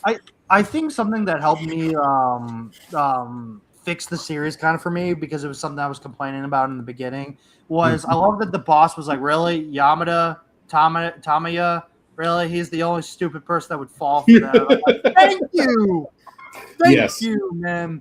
And yes, David, I know that I claim that, but no, I didn't watch all 6 episodes subbed. I think I got like 3 and out of the 12 or 4, so like this is new content to me. What's up, Brandon? Thanks for joining, man. Okay, so next is Livid Lady, and I'm going to disappoint a lot of people when I say this, but I'm moving it down. I am moving it down. I know why. So this is just a fantasy supermarket business show. And I really don't fucking care, honestly. I watched the new episode. It was one of the most boring episodes I've watched that I watched all day. I really wanted another Liar Game episode, and I was like, I fucking hate that I fucking watched this one. I was like, I'm gonna save Liar Game to the end because this one fucking sucked. It ruined my fucking mood for the day. I don't care if you're disappointed in me. It's a villainous type show. You really shouldn't be fucking surprised, honestly. The only thing that's kind of keeping me here is the revenge part. Like I love revenge stories. Shame on me. Really? Dude, don't have fun with fucking rear guard, man. Like, holy shit. Yeah, man, guard your rear from all the gays who watch that. I mean, it's basically just you and Biggles. Okay, anyway, like, getting serious here. So I really wasn't a fan. I'm backstage. Hold on, man. I'm trying to I was gonna mention. How do I do this, guys? Okay, you brought us in. There you go. What is up, man? This is unusual. What is up? I'm going to be streaming all week this week, guys. I'm streaming tonight. I'm streaming all day tomorrow. I'm streaming Wednesday. I'm streaming Friday. So, and then I got a charity event Sunday. So, hey, man, you're welcome to enjoy. Hey, what's up, man? Hey, Marcel, you're welcome to enjoy whatever you want, man. You should know that we don't really have a lot of similarities. So you watched 1.5 episodes of it, equaling to 1 episode for the second half. What the hell, bro? That's just what happened. But welcome, Roland. Would you like to introduce yourself, my bro? Yes, I will introduce myself to your channel since I haven't been on here before. Well, I think I maybe once, but what's up, everybody? I'm Roland Films. You can call me Roland. You can call me Rolo. You can call me whatever the hell you want. But I run a podcast, a little-known podcast by the Roller Rome Cast over there on the Roller Rome Network channel with RG Energy. Shout out to my co-host. And these gentlemen are people that I've met over the past almost 4 years that we've just all met through YouTube, through doing our little thing here. So it's good to see you. Thanks for having me. And I can't wait for some good conversation. I am playing Power Worlds right now, and I made my character look like Makima. Well, who would have thought the guy who is actively participating in capturing and holding pals against their will is I thought it was necessary. So she looked like Toka first, and then I was like, maybe I'll make Noelle from Black Clover. And I was like, wait, they actually have the eyes. I'm making Makima. Oh God! So now I'm Makima, and I have guys. You want to see? I have the gay lantern. It shoots light. That's right. Yeah. It just shoots heat, rainbow colors. Light. Yep. Well, also have an assault rifle. Welcome. How we doing? So that's my boy Roland. He's a cool guy. If you this is the first time you've heard of him, go subscribe to the Rollover Rumcast. He's one of the fantastic hosts there, and he streams usually every Friday. Yeah, I'll be streaming all of the Halo campaign tomorrow. When it's out. My man's got some words for you, dude. I don't blame you, David. I agree. I am 100% like in agreement. Yes. Makima is she a dirty whore, and I wouldn't touch her. Yeah, but no. So I actually agree with them. I'm just saying the reason I did this is Roman has not been on the game in a couple days. So you're trying to bait when he comes onto the game, I want to just walk to him looking like Makima, and then I'm going to switch it back to Toka like I usually do. Yeah. Hell yeah, man. All right, man. Livid Ladies Guide. So yeah. I'm moving it down. I've just not been a fan of it. Again, I said that the revenge part is kind of really the only thing that's kind of like hanging me on, if not really dropping it. They recruited a new member in today's episode because now she opened up a company basically, and she now needs more helpers, and she needs another kind of like maid / like organizer to basically help her with her duties, for her business basically. And I was very bored watching this, and basically it's turned into like marketing the anime with like a business theme. In a villainous fantasy world setting, and I just don't really care anymore. I was bored watching this, so I don't really have much to say. I don't like that it's turning into like a business type show. So yeah. But I thought the reason why you wouldn't like this episode was because Lady is getting a slave. We're going full Japanese isekai. I did eye roll. I did eye roll at that, man, and I'm like, really? Really? Like, oh my gosh, man. You see, I feel like a lot of shows at this point just do the whole like slave thing as an excuse to get new characters in there. They don't even actually do a good job of like incorporating the idea of it into the world. It's just kind of like one of those institutions that exists for them, and they don't really think about it much about any like further than that. No. There are a decent number of shows like Shield Hero and Mushoku Tensei actually do that, where you actually get it like incorporated into the world as like kind of a thing that has like ramifications for various characters. But a lot of like these random like isekais or fantasies that you will get are literally just like, oh yeah, you know what? We need a new character who's absolutely subservient to the main. How do we do this? Slavery. There we go. You know what? Problem solved. Slap some slavery in there. Apparently it fixes everything. You know what? Sorry.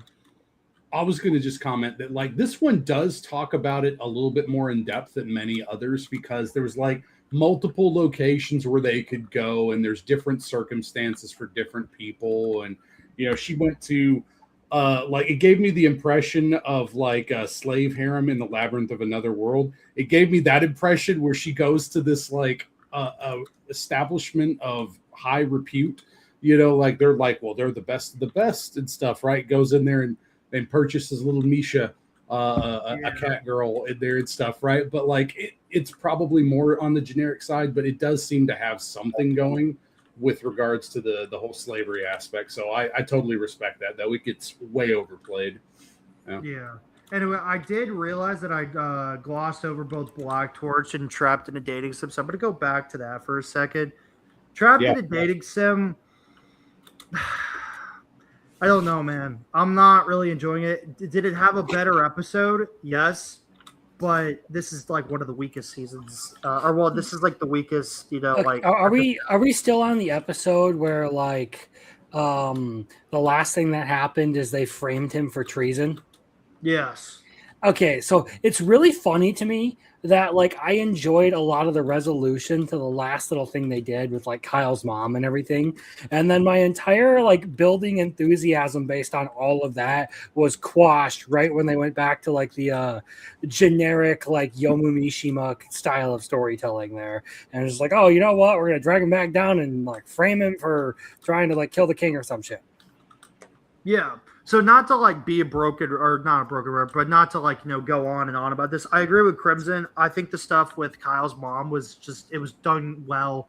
Leon and those treason thing, that this is basically where we've left off since we haven't gone I guess I haven't really talked about it since the last time. So yeah.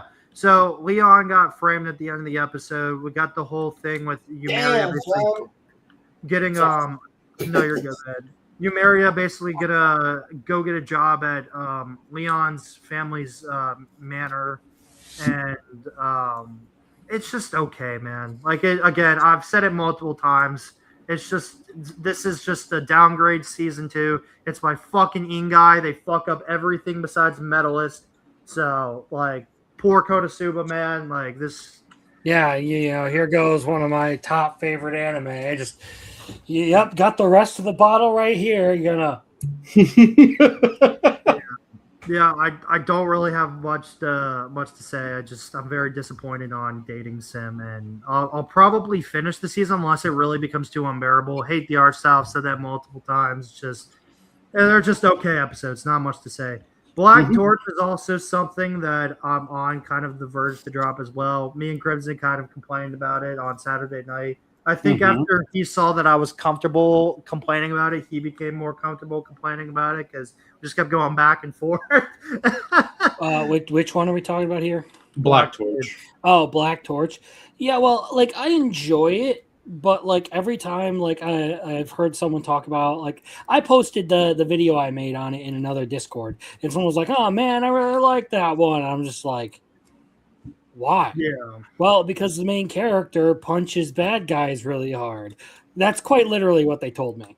And I'm just like, that's cool. Awesome. Well, so we got I think his name was like Reiji and Jiro fighting. Rago. You've got the wrong character. He's talking about Glasses Guy. Oh yeah, no, fuck that guy. Yeah, so we got Glasses Guy fighting Jiro. I fucking hate him. I will not say it enough. He is so retarded. Hana's like my favorite character right now in that show, just basically drooling over fucking men. Call me gay, whatever. She's fucking hilarious. I will say Roland would probably like it because the two characters we're talking about, the Glasses Guy and the main character, they're basically just Ichigo and Uryu. Yeah. Yeah, I probably would like it then. Not really a fan. I got this hat from the charity event I was doing, and I was like, it's giving me so many Bleach vibes. I fucking love it. Me and Crimson have already said it's very derivative. Yes, you got good action. Great. That's awesome. Now please tell a great story. And a couple of my friends have actually already dropped this already because they kind of skim the rest of the manga. They're like, all right, nothing's gonna really happen. They're like, we're still kind of in this like introduction phase from what we're seeing, and then I think like the main antagonists are going to attack, and that'll be like the last couple episodes. I think that's all I've heard. Yeah, that's not a small thing though, because of who the antagonist is and kind of how they build that up. But yeah, I get that. It's fine. It's okay. I'm trying to remember what else kind of happened. There was the fight. They were ending off on another cliffhanger because they were looking at that fucking rock that I guess like had this like energy source from like Rago or something. No, they're just sealing stones where they trapped the the Mononoke and stuff like that. That's So right. yeah, but that is the one where Rago was trapped. Yep. Yeah. Excuse you, they're called death obsidians. Oh Yeah. yeah. Sure. Yep. I just don't really care about it. I think people already know that my opinion really isn't probably going to change on it. But hey, it's got good action, am I right? So it's got to be good. Yo, what? Yo, It's got that Sakuga, you know. Hold up, Arceus. I gotta ask you, what accent was that? I know, man. I was gonna say, I thought it was gonna go into like Scottish. Trying to be a fucking somehow nerd. switch from Scottish to something.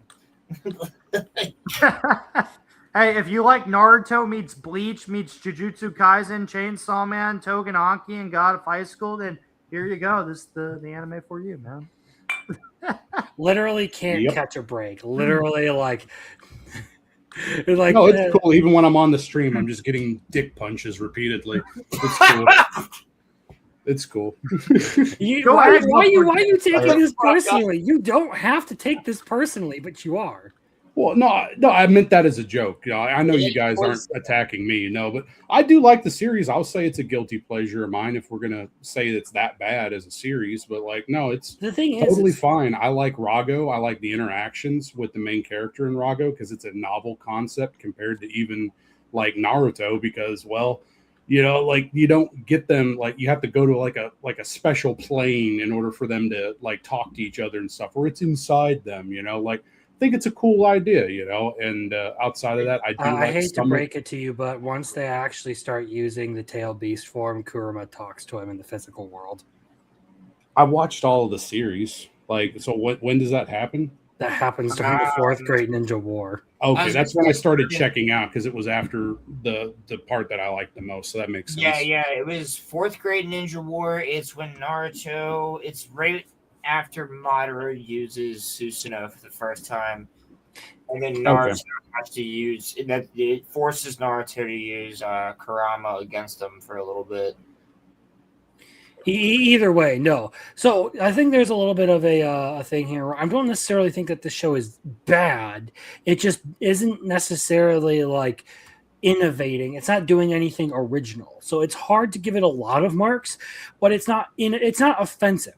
Mm-hmm, exactly. So like you can sit here and enjoy it and you can have a good time with it. Like it doesn't do anything bad. It's just super uninspired in everything it does. It's never going to catch you off guard with oh wow, that was actually a really good twist, because like everything else about it has been so bog standard. Oh shit, it did something where Zenith cried in the new episode. What? Yes. He's making a joke about Mushoku Tensei. Right. I know. It's never going to get that impactful is what I'm saying.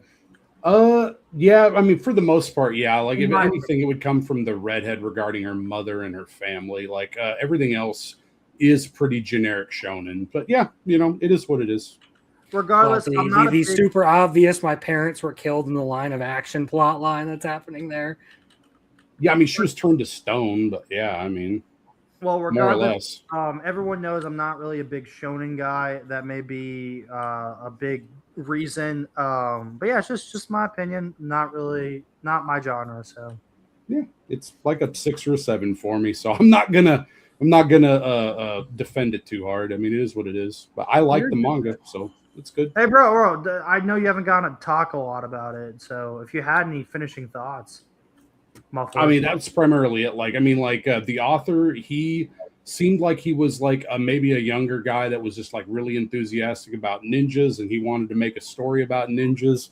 And it came out in 2016, and it like had a couple cool ideas at the time, but I guess it wasn't enough. Like, it was probably a monthly manga, you know. And after a couple years, it got axed right as Chainsaw Man and JJK were coming out. So.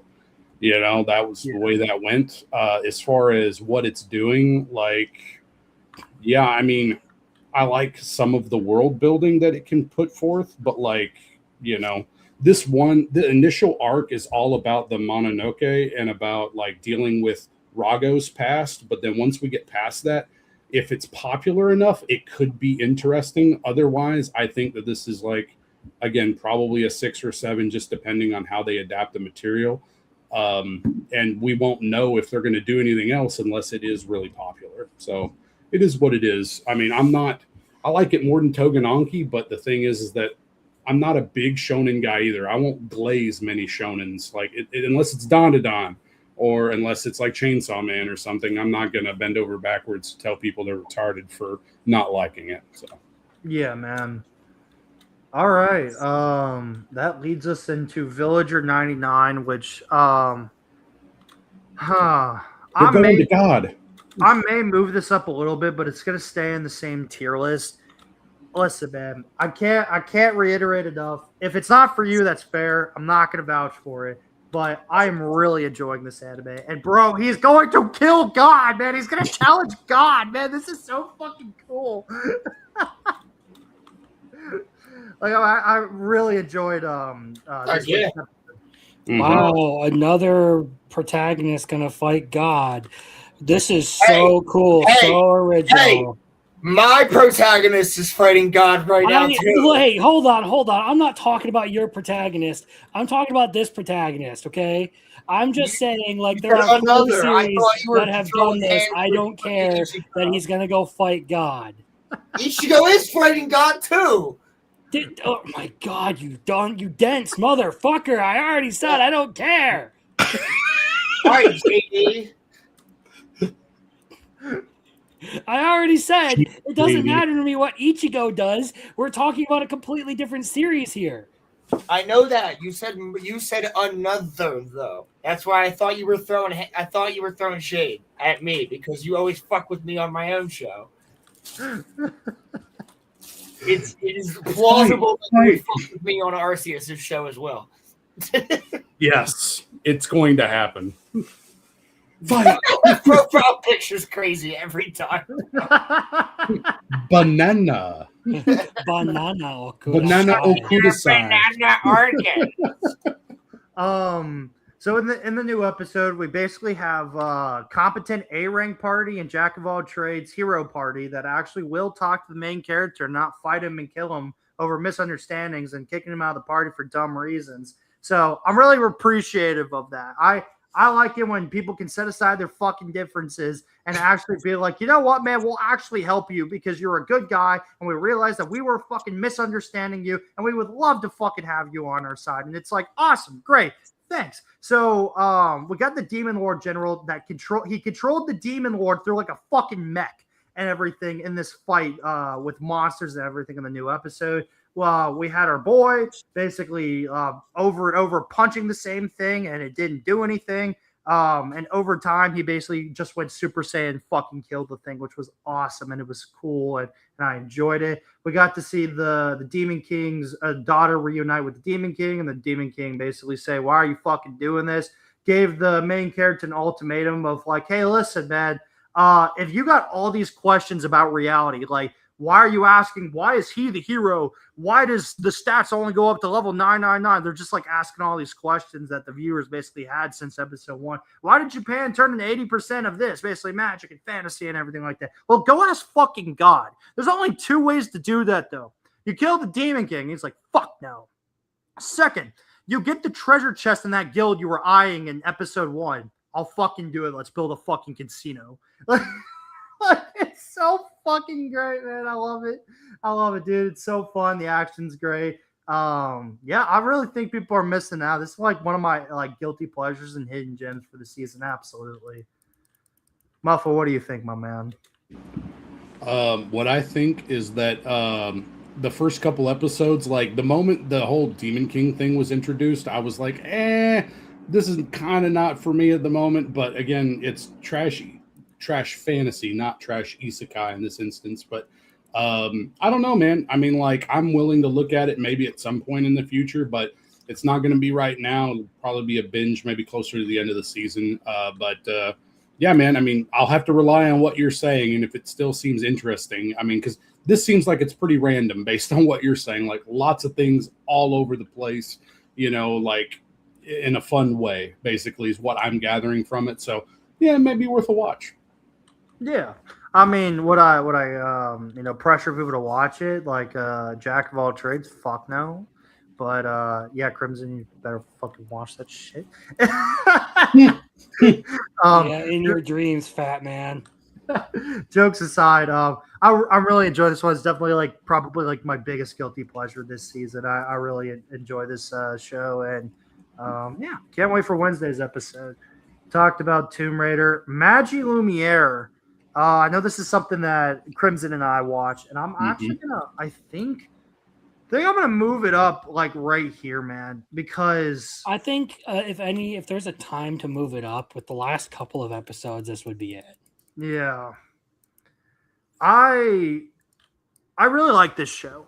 It's not like, a standout this season, that'd be like, oh, like you're missing out like on one of the best animes this season, right? No. I really enjoy the series more for the fact that like they take the magical girl premise and basically are like, let's scientifically, scientific or sci-fi it, like kind of like with let's make magic into a technology in the modern age. There you go. And I just really like how the Magi Lumiere Incorporated business has gone about things ever since the end of season 1, where they're like, well, let's not try to cause collateral damage, right?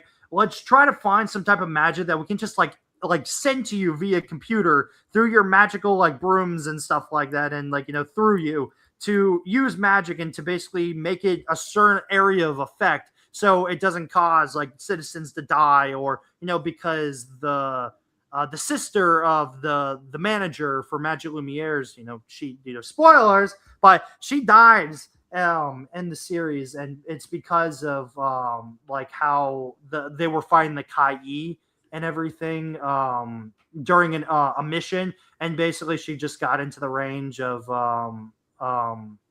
fire through one of the monsters, and she died. So the boss of Magic Lumiere decided to make his own company and kind of find out his own technology and way to basically, not have that ever happen to any magical girls. And then like the AST boss basically decided to do his own thing and his own methods and everything. And they're kind of like at a rivalry.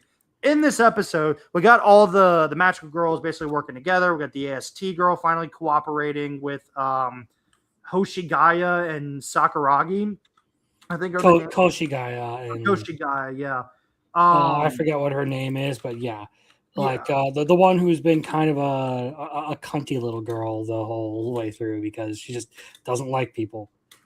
Yeah, man, and just seeing like Sakuragi kind of like grow up and mature and basically be like, well, like we could like put our differences aside, like let's actually like fight this thing, and like she was being like level-headed and really smart about this, and like. Just like let's just get through this together and be reasonable about it. I'm like, okay, that's awesome. Like she's really growing out of her comfort zone of being shy and just like in her own place, basically. And I really like that. It's very good character development. She's her and the blonde girl that she's had like her dad's basically watching this from the Research Institute of Magic Technology. This is the arc that we're in of them basically. What's the word? They're experimenting on a Kai monster through a dome, basically, to test out their magic powers of the system I was basically telling you about to not create collateral damage. And we got the blonde girl's father, who's higher up on the like government for this magic world, watching her daughter basically, like help out with this mission and everything, and how emotional it's been. It's been really fun and really great. And like, it's just a great magical girl series, man. I know I'm not the best at explaining here, and I've been called out for that from some of my IRL buddies, but all you got to know is that it's just, I'm really enjoying this one. And like, I really enjoyed this week's episode and the cooperation that all the magical girls had with each other. Crimson. Well, here's one of the things I will say about it is, when it comes to magical girl stuff, it really takes a like particular like something. It takes a pretty unique series to get me interested in the magical girl stuff because I generally just don't care much for it. In this case, it kind of up there along the lines of something like, I guess not quite as much as I enjoy Machi Maho, but this one's good. I wasn't necessarily a huge fan of season 1, but I gave season 2 a chance and I've liked it quite a bit. And a lot of the things that they do are pretty outside the box. They're very creative with the way they do things. I like the whole setup of it. It isn't necessarily trying to over dramatize a bunch of stuff, so it works pretty well in how it deals with the monsters and the magical girl stuff and all that. I've liked a lot of the side characters who have been introduced in this. I like the main two characters and how they work together. All in all, like it's a solid show. Maybe not the most well animated thing or like the most like exhilarating or exciting thing out there, but it's a solid 7 out of 10 show if you ask me. Yeah. Give me just a second. I'm right now maybe killing the fucking perpetrator of my fucking problems. What the fuck? I'm right now maybe killing the perpetrator of my problems. That's one of the most dark and violent. That was one of the most Florida man things I've ever heard him say. Hold on, I'll be right back. I'll explain it in a second. He's probably like swatting a fly or some shit, but he made it sound like really fucking gangster. Yes, he did. So, JD, like, how's everything going? Do you know where this picture came from? No. This is something that Biggles made using Grok. He's just like typed all our usernames into Grok and just had him produce images. And this is what he got for me. I was just like, not quite the vibe I was going for, but you know what? I'll use it on occasion. Okay. So I don't know if I literally just killed a bed bug or if I just killed a fucking fire ant, but it's dead now, and hopefully that just solved all my problems. I don't think killing a singular bed bug or a singular fire ant is going to solve all your problems. Well, maybe it will. I hate to break it to you, but those types of insects tend to live in swarms. Anyways, anime. Anime, so that we don't have to talk about the fire ants. The fire ants. Sorry, I'm probably the only person who knows that reference. All right. So talk to her. All right. So we got my stepmother and stepsister aren't wicked. Again, another like niche series that has been like surprisingly better than what I expected out of it. Like I gave it a shot because I thought it was a novel concept, and hey, you know what? Actually, they've done really good with it. Yeah, there's not really much to say about this one besides that the joke hasn't gone stale. It's good. I like the comedy. I like the characters. It's very wholesome and sweet at times. And if you're down for a Cinderella parody where no one's mean to the adopted daughter, then hell yeah, go for it. Instead of just being not mean, they're overly doting on the adopted daughter. Basically, yeah. And like they're literally like it's not like the inverse of like tropes where she's like doesn't really see like a whole lot of like sentimental value in things at times. They're like, what are you talking about? Your mother gave that to you and she's dead. Shouldn't you cherish it a little bit more? Like you don't have to get rid of it just because it's old or anything. We're not going to make you do it. Hell, we'll help you fix it up so that you don't have to get rid of it. Yeah. Yeah, it was a good episode. I don't really have much to say about it besides I'm still enjoying it. I'm hoping they actually do transition into a little bit more of like a school arc kind of thing, because that'll help keep a certain amount of freshness to the series with how they decide to change up the main gag and everything. Yeah. Oh, like other people seeing her family, like, and then they end up being really nice to her or something like that. I think it's more so like they're going to introduce like the stereotypical like villain, like drill-haired villainess character in this part, because I've seen a few things in like the trailer and everything, but she's actually going to be like a really nice person who gets along with the main character instead. Okay. Yeah. That sounds like a plausible theory. I can see that. Yeah. So like I imagine that, like she's gonna go to school, be super nervous, and then make a couple of really good friends who are just like, yeah, you know what, you're chill. I vibe with you. Why don't you hang out with us? It's definitely like a very like palate cleanser, this season, Yeah, I've needed it with summer being what it's been. Yeah. All right. So next is Ogre's Bride. Muffler, have you caught up to this? Oh yeah, I'm caught up. How about you start us off, man? Okay. Well, Ogre's Bride, like, if you're not familiar with the series, you're obviously dealing with a supernatural world where, ogres and like these different, I guess you could say, humanoids that have, mystical blood in them that essentially make them like a special subset, like demon blood or whatever, right? Give them magical powers and such. And in the past, Sounds like a Harry Potter racial slur, demon blood. yeah, I know, right? But yeah, in the past, like I think they said something like 400 years ago, they took over the world. And what you're dealing with now, because they are advanced technology speaking, technologically, they also have their magical powers that they can leverage too and stuff. So they're almost like benevolent dictators. Like they're just here. They're like, oh, we're here to help humanity. It's like, okay, well, we've basically installed them as our leaders. Okay.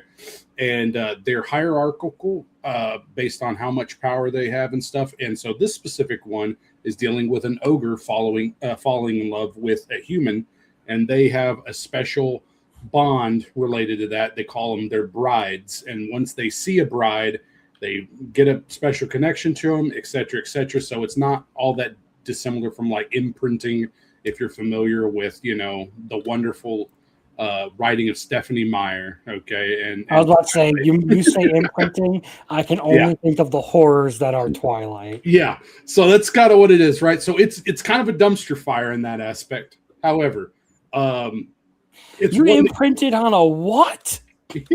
Yeah. But here's the thing with it, okay? Like it is so bad it's good is the way I look at this series, where her family is so comically evil towards her, that it's just a really fun show to watch because of like, her and getting away from her family and sort of the growth of that. But I've been enjoying the last couple episodes is what I would say. Like it's fun the more and more her family steps in it and realizing how bad they fucked up everything. And then at the same time, it is kind of creepy how yandere he is. Yeah, that's a great profile pic. Well, it's not better than this one. Banana Okudasai. No, but with Ogre's Bride, right? The thing about it is that these last couple episodes have been a little rough. She continues to be a absolutely dumb character. It's like, well, will he really love me forever? And all this other stuff. Like she's constantly doubting herself, or like, oh, I better go to work. It's like, no, you don't have to do anything ever again for the rest of your life.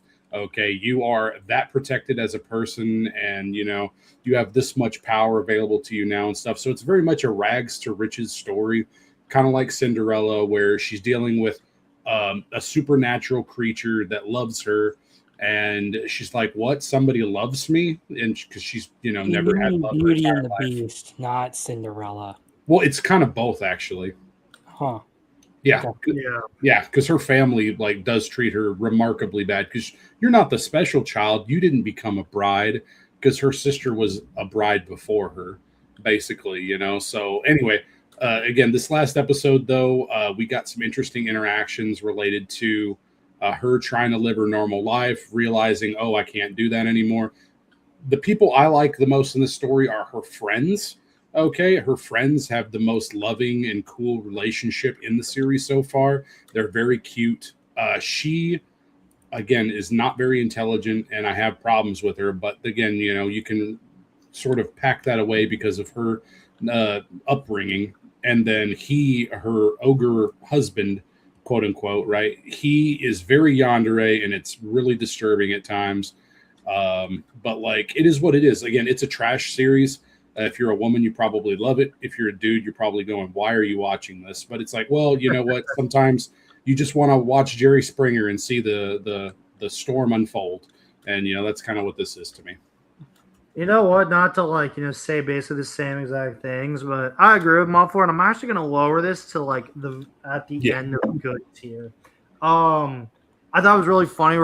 Me and Brittany were watching the new episode, And she goes like, I want to know what you think about this. And she's like, you probably dropped this, didn't you? And I said, well, I was definitely a little more excited about it when it first was airing, but I actually kind of just think it's all right. Literally what Muffler Tape says. Like, I basically agree. It's all right. You know, it's literally, like, I've said this multiple times, it's just My Happy Marriage with, like, Beauty and the Beast, Cinderella. You know, I agree with him saying, like, the friends are just so great. Like, you know, when she ran to her friend in the new episode and, like, she was always there for her, and, like, the cat guy was, like, protecting her, like, you know, when they, like, or he was like, why the fuck would you run away from a demon or an ogre? Yeah. You're so stupid. Like, and I was just like, okay, they're looking out for her. They're good people, you know. So we'll see how this goes. Man, this is the one that you guys were talking to me about, like maybe a month or two ago. We had a conversation about this one, I think. No, that's a different one. That one, I don't know if we've ever talked about this one. No, he's thinking of you know, the vampire and werewolf one. And I can't say the nickname. Yeah, Dark Moon. Yeah. 1 in a billion. 1 in a billion. I just think it's an okay. Lovers. I think it's an okay romance. The new episode was kind of cringy. Like, I'm starting to get actually like more cringe, like watching it than like actually enjoyment. I don't hate it. I probably will finish it just because, like, I don't hate it. It's just, you know, if you want to see a cringy romance with an ogre basically dominating this girl, basically, like, dude, whoa! I don't think it sounds too kinky. I've seen a cringy romance like that on a different website. Dude, I knew when, like, she's like, what? Like, someone quit for me for my job and everything. I'm like, dude, the fucking ogre. I'm like, serious? I'm like, yes. Yeah, man. Touch me harder. I know Brittany wants me to point out that the little fucking mascots, protectors, that, you know, the little children. Brittany thinks that that's like what's making her continue the show because she thinks they're great, and you know she loves watching children in her shows. Like, you know, the smiling friends. I love kids, Charlie. I love kids. That's pretty. There are. I don't think you should say that out here. I was gonna say, I don't know if you should. Yeah, it's all right. Victoria Benny Faces. Mofar, let you start us off and piss some people off in the chat. Oh, me? Yeah, man. It's the better, superior version of Spy X Family, and if you don't think so, then you're retarded. Well, we'll see, because I'm going to start it here at some point, so we'll see if I like it more than that. You know what? I didn't like Spy Family very much. Okay, well, you should try Spy Kids. No, I was forced to watch that growing up because of my sister. Rolo, are you just like lobotomized? Probably. No, if I have to talk any more on it, like, no, it's fantastic. Like, so you're talking about an assassin woman that's fleeing her previous life, going to a new country to try to start over and just be a good person. And, like, you know, her name's Victoria, obviously, the titular character. Sorry. And she is a really, really fun person to watch in this world. Like, I like the setting. Okay. I think it's pretty good. It's not overdone, in my opinion, because you're talking about something around 1800s, early 1900s type of world, something along those lines. And the thing is that it's really nice the way she interacts with characters. I love the child rearing aspect of it. I think she's a really good person. I love the intricate, you know, like relationship she's building in her time over here. And so, not to give too much away, but I do like the overall premise, right? And then the most recent episode, I will say that I did not have a problem with her character motivations and the actions that she took. I felt that they were all well within reason because of her circumstance. And then I think that we had a pretty good resolution overall. They left us with a pretty good cliffhanger, and I'm very concerned and curious about what happens next. But I don't think it'll be anything bad. But yeah, so that's kind of where I'm at. I don't know. You could probably elaborate on some of that. You have a better memory than me. Yeah, this was my favorite episode. Oh, sorry, we're talking Crimson.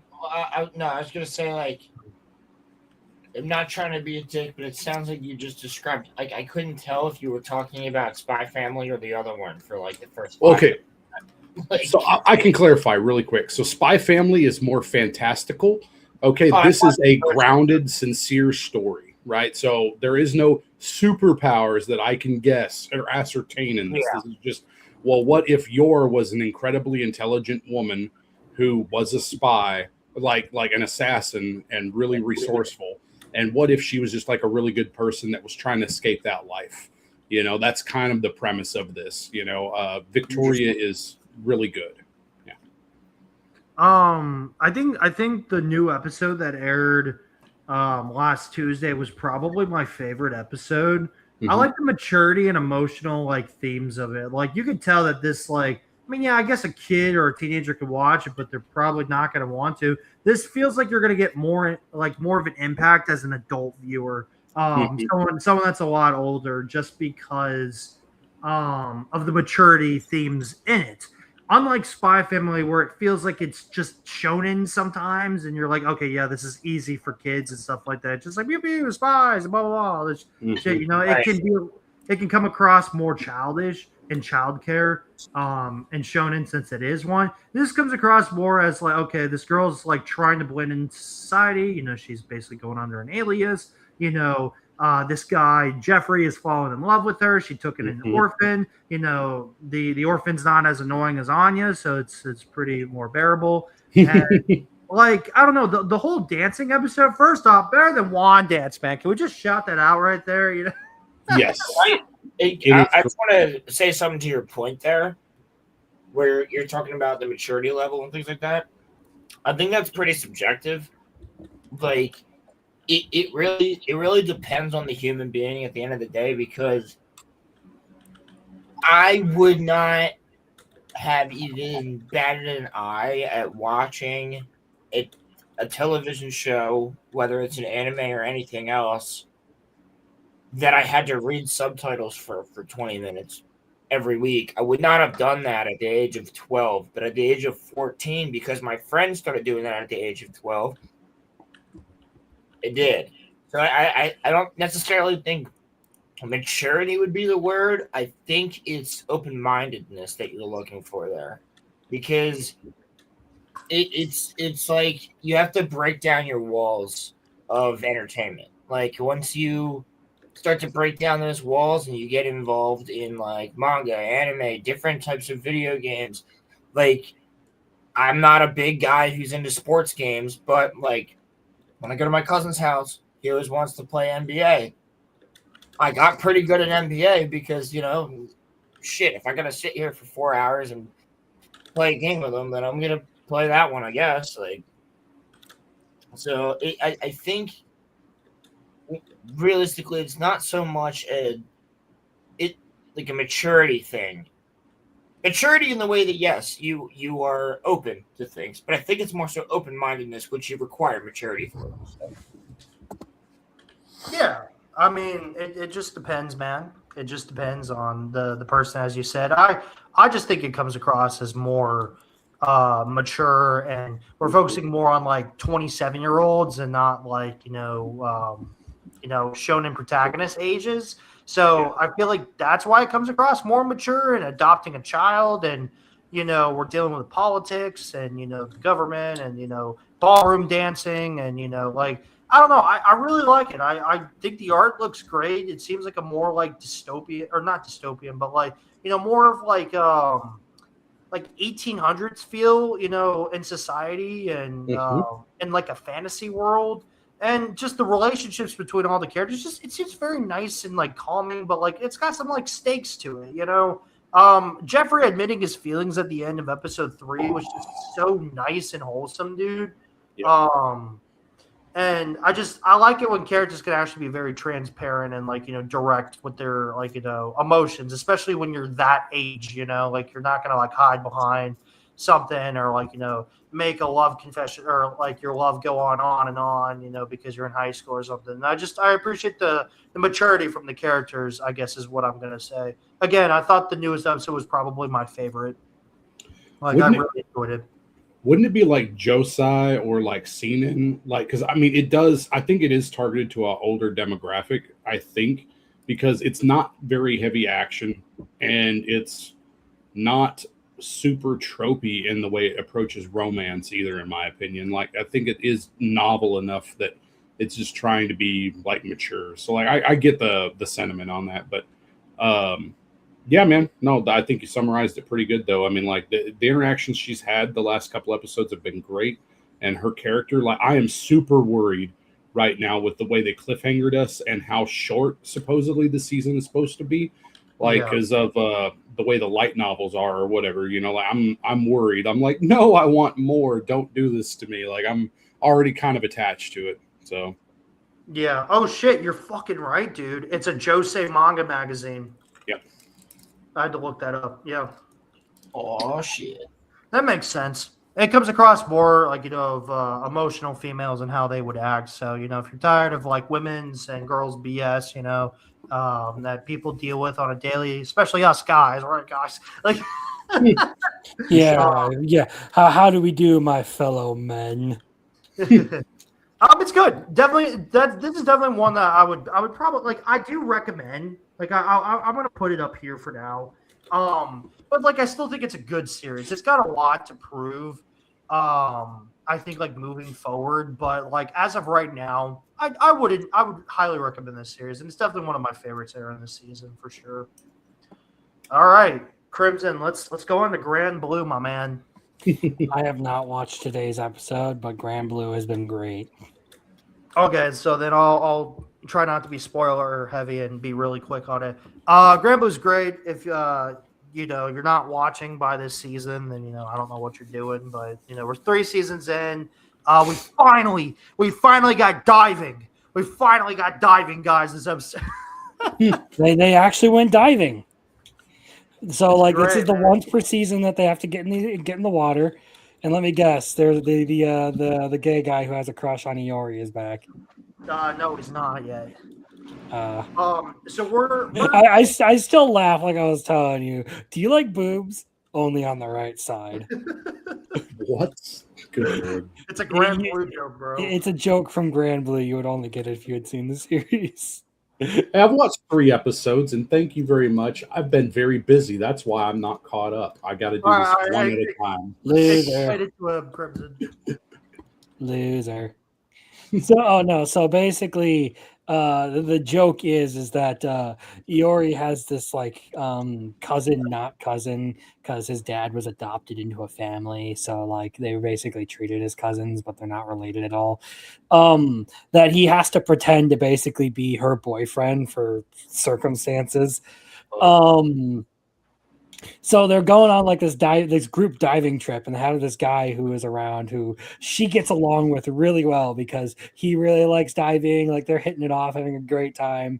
And she gets really pissed off when she finds out that the whole reason he's hanging around here is because he has a thing for the main character, Iori. So she's trying to figure out whether Iori's gay or not. So she asks him, like, do you like boobs? And he is misinterpreting the situation by a long shot. He's like, if I say I like them big, she's going to get mad at me. But if I say I'm okay with small ones too, she's going to get even more mad at me. So how do I get out of this without her getting mad at me? And his response is to respond with, I like boobs on the right side. She's like, what the hell does that even mean? I like conservative boobs. No, I'm joking. That's awesome. Conservative tits. Anyways, the episode was great, man. This was probably another one of my favorite episodes that aired this week. And basically, we're starting the Paula Island arc, I think, where they're now going to go diving at this near this island. And Ina's back, so I love her. She's great. The Keiki. Yeah, Keiki, yeah. And you know, I don't want to like ruin the whole experience, but like throughout the whole episode, she just pads her chest, and I love how Iori and Kohei are just like, dude, do we fucking say something? No, she'll fucking kill us. Like, that sounds so Grand Blue, dude. That is so Grand Blue. Like, she's desperately trying to get the attention, and they notice, but they're too afraid to say anything because they think they're gonna get in trouble. And then fucking cheese fucking puts it out. It's great, man. It's great. If you like the college level of humor like this shit, man, we're like, it's like, dude, how do we fucking not like fuck ourselves, And we got a great cliffhanger, which I don't want to spoil for people that haven't watched it, but it was a great cliffhanger and got some great comedy in there too, man. Like the whole van ride with like Koei and Iori basically talking about like, dude, what should we do? Should we say something? Bro, the boobs are tilting. It was great, man. So we're back to the stuff that I actually enjoy out of it. I do not like when they bring Iori's sister around. She annoys the shit out of me. I do not like that character. We're entering a good arc from what manga readers say. So, yeah, I'm really fucking excited, bro. It was such a great episode that I laughed way more than like I think the 3 episodes combined. Yeah, dude, you got to watch this one whenever you get the chance. They're now diving now, as I mentioned before. Got some great animation and art in there. And I just like that Ina's back. She's one of my favorite characters in that show besides Iori. So, yeah, man. Great episode, man. Great episode. 100 Girlfriends. All right, Chris, this feels like notorious for you to start us off. Okay. So 100 Girlfriends. Honestly, you were talking about like better than Wand Dance and everything. Holy shit, did they go off for this episode with the idol performance and everything? Like, I was sitting there watching this on Sunday. I'm like, did they use CGI for this? Because it feels unnaturally well animated for like the dance moves and everything. Like, there's no choppiness, but it doesn't look CGI.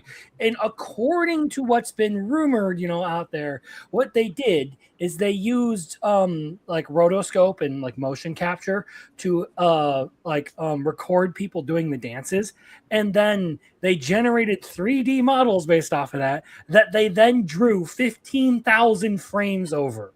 That's fucking awesome. That's fucking sick, dude. So that whole performance was actually animated.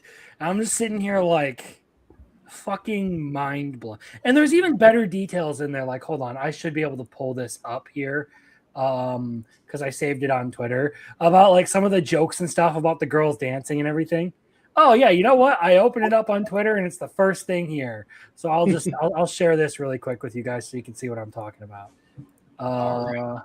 There we go. Alrighty then. Can I? Yeah, there we go. You should be able to, Arceus, just like swap this out on what's on stage. So all of the girls, some of the girls' dances actually were like part of memes and everything. This is the one that got me. This is the one I noticed right out the gate. Just Chio doing the fucking Toothless dance over here. Awesome. It looks like Toothless mixed with a salamander. Like, well, the whole thing, you've never seen this meme, Roland? I have not seen that meme, no. Do you know the Drift Veil City music from Pokemon? Yes. That's what plays over this. It's just two. Okay, all right. All right, that makes sense. So yeah, basically each Shizuka, Kusuri, and Chio all got their own little little goobiness memes. Yeah, they got their little memes and everything that were in there. You know what? Fucking respect, man. Like this is what you fucking do for an like this is what an anime studio or like at the beginning of the episode. So the Kenji Yonezu reference that Natty makes was originally in there, but they updated it for Iris Out with how popular the song got. Dude, Brittany said the same thing, man. She was going through. She's like, "Oh shit, wait, they added this character. Oh wait, what the fuck?" Like she was just over here dissecting it and telling me, and I'm like, I have no idea what the fuck you're talking about. Yeah. So yeah, like the whole thing has been. I can close this out and you can bring your tier list back up now. But yeah, like this episode, like I was never really a huge fan of this chapter, mostly because like idols aren't really my thing. But the way they went about adapting this, in spite of people talking about how like they cut certain parts of it, I think they did a really good job with this. Like, it's still very high effort capturing the humor, the ridiculousness of the whole thing, getting like the entire performance itself together really well. It's just oh, and also the callback references, like when Shizuka starts singing. Oh my god. Like back to the karaoke episode, or she's just like sitting there singing and everyone's getting Yamcha'd. Yeah. There was a lot of good stuff about this episode. I thought it was brilliant. So, my absolute favorite episode of season 3 so far, they had like a shit ton of Love Live references. If you don't know me, that's like that's like my favorite Idol series. So like Brittany was telling me, she's like, "You're not ready for the Idol one yet," and everything. And I didn't fucking realize that like the costumes were like kind of based off one of the uniforms that the Love Live season 1 characters used. A lot of the songs were kind of referenced from there that they were singing and everything. And I was like, holy shit, like they made a reference with like this lyric being in that. I'm like, holy shit, that's fucking great. Like I was just over here fucking gushing as an Idol stan over here, just like being like, this episode's great, along with the 100 Girlfriends chaos that we always get weekly. The fucking dance practice was great when fucking the dance teacher quits and Renner was like, oh, no worries, I'll fucking step in. I'm like, that's my goat. That's my fucking goat right there, man. I was gonna make a joke of like, if we're gonna talk about about Rentaro, we gotta mention that this dude must be like some sort of like strange eldritch god with how he can just manipulate reality and like just do this ridiculous shit. I'm just sitting here like, imagine being like, the apex of the universe, and there's just this one random teenager who has the ability to bend reality to his will and doesn't do anything with it other than just make women happy. Yeah. And I thought it was interesting because Brittany was telling me, she's like, oh shit, they added that panel in of like Rentaro basically like, carrying a bag, like running to the uncle and everything like that. She's like, oh shit, like they added that scene. And she's like, you'll get context later. I'm like, okay. And then, bro, they fucking create like all these fucking dummies of themselves, literally just fucking in the crowd, going up and down. I'm like, this is great. I like this episode a lot. The emotional, like heartwarmingness of it. Just the Idol references, you mentioned Iris Out and stuff like that. The characters, Rento just being the GOAT as always. This was absolutely one of my favorite episodes. And because of that, I'm actually going to fucking move it up a little bit. I think I'm going to put it like right there before Exiled Heavy Night. Yeah, I like this one. This was great. I had a great time. Yeah, they did, man. It was great. Yeah, I'm glad we're enjoying it, man. It was really good. Draw this, then die. Cribs, how about you go first, man? This is a series that has just like genuinely been better than expected. Like I've said this about a couple of them, but like of all of them, I feel like this is probably like the one that has been like the most surprisingly like competent, well put together series. Like it does a lot of very like different things together. Like you got the comedy and the like more emotional like story elements to it that it blends together really well. The animation is really solid. Like they're not half-assing it. And even the dub for this one has been really good. So like I've been very happy with a lot of the things that they have done. Yeah, again, same opinion. I really like Kokoro. She's just such a great character, and I think just because like it's the same with Oshinoko that I've talked with Muffler Tape about, because I have so much knowledge in the art field, or at least I have a good chunk of it. Seeing something like this, and just like the whole Yasumi basically being like, oh, like they're not paying attention to her story, right? Kokoro having great art for the manga that she's writing, and then you got Akafuku just basically lazing around being a dick, which is What'd you call me? It's really fun. I love this cast of characters. I love the reality-ness of it. Like, I mentioned before several times the maturity of Akafuku. like what? That's what I'm saying. That's her name, right? I thought her name was Akafuku. Yes, her name is Akafuku. And I just I mentioned in the last episode I liked how the teacher was, she got an honorable mention, right? I really love the whole thing of you can try as much as you want, man. It's so good. The dub is great. The characters are great. I love that they're just I love the connection between Kokoro and Yasumi in this episode. It's just very wholesome and sweet. And, Kokoro's just she's getting out of her shell and being like, we could walk to school together and everything. And she's like, well, maybe next time, right? But, it's so cute, man. I fucking love shit like this, man. It was a great episode, bro. And then we got the surprise lesbian ending. Yeah, then you got the surprise lesbian ending. Yeah. Everyone wants to fuck the teacher, dude. The surprise lesbian ending, yeah. Add Muffler to it because he probably thinks the teacher's hot too. So that's the best way to end your night, with a surprise lesbian ending. I know, you just get what's her name, Shiori or something? That's basically Rudy's threesome from the most recent episode of Mushoku Tensei. It's just surprise lesbian ending. What was the girl's name? Shiori or Shizuri? Or the new girl? Sorry, Hikaru. Sorry, Hikaru. I'm so dumb. Sekiryu or something like that. Yeah. Yeah. I just remember it because they said that and I was like, oh, it's the summer Hikaru died except for female version. Yeah. So you got Hikaru joining the cast, joining the Mon Club, transferring to their school. She's in love with the teacher now because I guess she wrote probably one of her favorite mangas or something. So yeah, it was good. I like this show. I'm definitely gonna keep it right there. Oh boy, was I wrong about her? I'm gonna keep doing that, dude, because it's just fucking hilarious. Muffler, start us off, man. Did you watch today's episode? Oh yeah, you bet your ass I did. I have notes on it. This is second prettiest girl again. Yes, it is. Bro, it's so fucking. It started out fucking generic and it's getting good. Oh my dude, you take it, man, before I fucking crash out.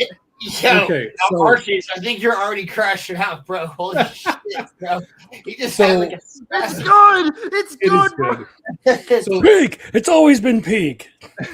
He does. You need to get Muffler, take over before I start freaking out. So this episode was great. All right, it starts off where we're having the stereotypical date episode, but it's really well done, really cute. I love the interactions that they have. Not everything goes well though, because it kind of everything's going good, and then they're on their trek, and then they run across a famous actress that makes the main character really the female lead really uncomfortable. Okay, and they end up leaving, which I think I know why she's uncomfortable based on everything else we know about the series. Dude, you think it's her, right? I think that's her mom, is what I'm thinking. Okay.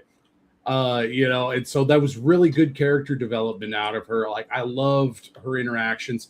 The only thing I can say I was upset about is she's so awesome as a tomboy. She is so cute. Okay.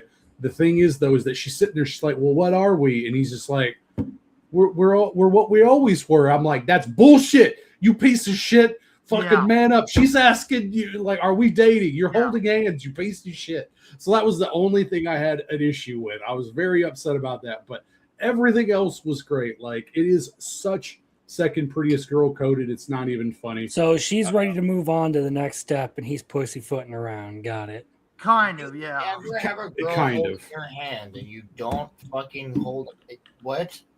No, they hold. He's the one that grabbed her hand, and so they're holding hands. So you're dating now, bro. That's basically asking. Well, yeah, and the whole thing about her coming over and the night over, that was great. Her getting back at him with the hickey was awesome too. I'm pretty sure that was a hickey. I freaked out, bro. I was freaked out. He comes into school. You see a fucking hickey on his neck. And I literally fucking screamed. I said, "No fucking way they did this in this show. You get my fucking applause." Hell yeah, bro. They're just like, oh, hey, look, I took some pictures. Everyone's looking at these pictures, and I'm very concerned if she was like, yeah, No, look at this shit. Yeah. The picture. I don't think she's. I think she teased him. I think she changed the picture at the last second and only showed him. Yeah, that was great though. I love that. Okay, like it's really well written, and the emotional moments they hit. I loved her confessions like at his house and everything too. Like it's just fantastic. I do love that series. That's probably the best romance of the season right now. Yeah. Yeah, man. Hell yeah, bro. Like, dude, 100% second prettiest girl coded, bro. Like, going from generic to like, we're actually gonna step up our game. Okay, like, holy shit, bro. Again, fantastic episode. That Hickey was fucking great, dude. Again, I applaud it. The date was really cute, dude. I'm gonna be honest, man. When she was mentioning like, oh, like she was fucking like she's like, oh man, like my skirt's so short and shit like that. Like, so weird describing her outfit.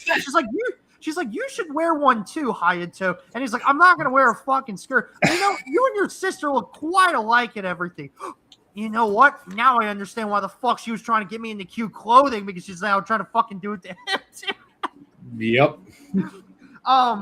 Such a great couple. Like, seriously, such a great couple, man. I like how kind of direct they are. Like, yes, they kind of do beat around the bush, a little bit. They're not like, it's not like solid, but it's only been 4 episodes, so like I'm not expecting like something immediately. More kind of second prettiest girl coded, where it just kind of goes on as the episodes go on. But dude, that Hickey like solidified it, man. Like I was like, okay, so we're going there now. Like I was great, man. Great, man. The date was great. The characters are fun. Just the whole, like, clearly there's something going on with like her mom and like why they're so distant and everything, and it's really interesting. Yeah, man. I really like this episode. This was my favorite episode of the series so far. Yeah, she couldn't kiss him because that's like, the R word. You don't want to grape him in his sleep. So I'm just gonna give him big fat hickey. It's like, all right, I'm cool with this. Let's go. It was good. It was good. Definitely enjoyed that one. Yeah. All right, Exiled Heavy Knight. I'm gonna get a fucking lot of hate from Muffler, but I'm actually gonna get it. I'm gonna put it down. I'm gonna put it down right here in the good category. These recaps, man. Fuck off. Fuck off, man. It's retarded, dude. Fuck off, man. Like it is like literally like the Gojo and Sukuna meme of like the strongest recapper of today versus the strongest recapper of history. It is gunning for that Naruto title there, dude. Yeah. Agreed. I still like the show. I think it's a good show. It's not something I'm gonna like glaze about like I was over the last couple episodes, because I really do like the action and animation. I mean, the camera angle is definitely a bit jarring, and I can understand the whole Gohan shit. But like I really do enjoy it. I've mentioned before, it reminds me a lot of like Shield Hero meets SAO. Like it's up my John, it's up my alley, right? I've been reading a little bit of the manga, as me and Muffler have been like kind of talking about and everything. It's just these recaps really ruin it, man. Like it feels like I'm getting a 16-minute episode out of then 24 basically. Are you actually watching the recaps? I kind of 2x speed this show. So yes, I have watched the recaps, but still it's more annoying like in the middle, right? Where like I literally just watched the scene and now they fucking replay it because there's no commercial, and I get that it's supposed to be a commercial because it airs on Japanese television. It just doesn't work, and it's really fucking dumb. But other than that, I think it's a solid story. I like the characters. Jester girl, bro, she's next. She should be next episode, bro. So excited for that. I still think it's a good episode. Japanese, damn it. Sorry, Marcel. I'm over here like going back and forth. One Piece fans have learned to stop doing that 20 years ago. Well, they also have like 1,100 fucking episodes, so yeah. But I enjoyed the end of the raid quest. Very predictable, obviously. He basically sold it. Gotan, was that his name? Goten? Gotan, yes. Gotan. I like the respect that he gave, to Elmas, especially at the guild and everything. That was really cool and great. Now we're gonna go, I guess, get something. he's going to a workshop or something. It looks like next episode to go get his second ability to basically be the strongest heavy knight, and everything. So we'll see how that goes. But it was a good episode. I like the raid quest kind of episodes. Like that was kind of one of my favorites when I was also like reading the manga too. So it's a good solid show. That's really the only complaint I have about it. The recaps and that the animation art can be a little bit jarring, but yeah, it's solid, man. Polar Op. Oh, well, actually, Crimson, you watched Heavy Knight, right? Yeah, I'm up to date on Heavy Knight, unless there's a new one that just came out today. No, it's like Thursday. That's what I thought. So yeah, as far as Heavy Knight goes, everything you've kind of like covered is like a lot of the same things that we were both saying about the series on Saturday night. The big issue that I have with it is, again, like it hasn't necessarily done a ton to distinguish itself, in my opinion. Like, sure, the animation can look good at times, but at times, like if you're paying attention to some of the shit that it does, you'll realize that like they're cutting corners in a lot of other areas. We discussed that part of it on the show as well, where we were talking about how like their background animations are horrendous, but their character animation is great. The story for this one has not really impressed me all that much because, like, again, if you're gonna do like the skills and classes shit in a world, you actually have to like put some level of effort into actually explaining why the hell that like you have game interfaces overlaid onto a world. For me, like that shit actually matters to me. It can't just be completely arbitrary. This one hasn't really done much of that, but at the very least, I'm still sticking with it for the fact that like it could potentially be a satisfying series overall. It's got a long run, so I am going to give it the chance to actually, run its course, and I'll judge it after that. Yeah, Muffler.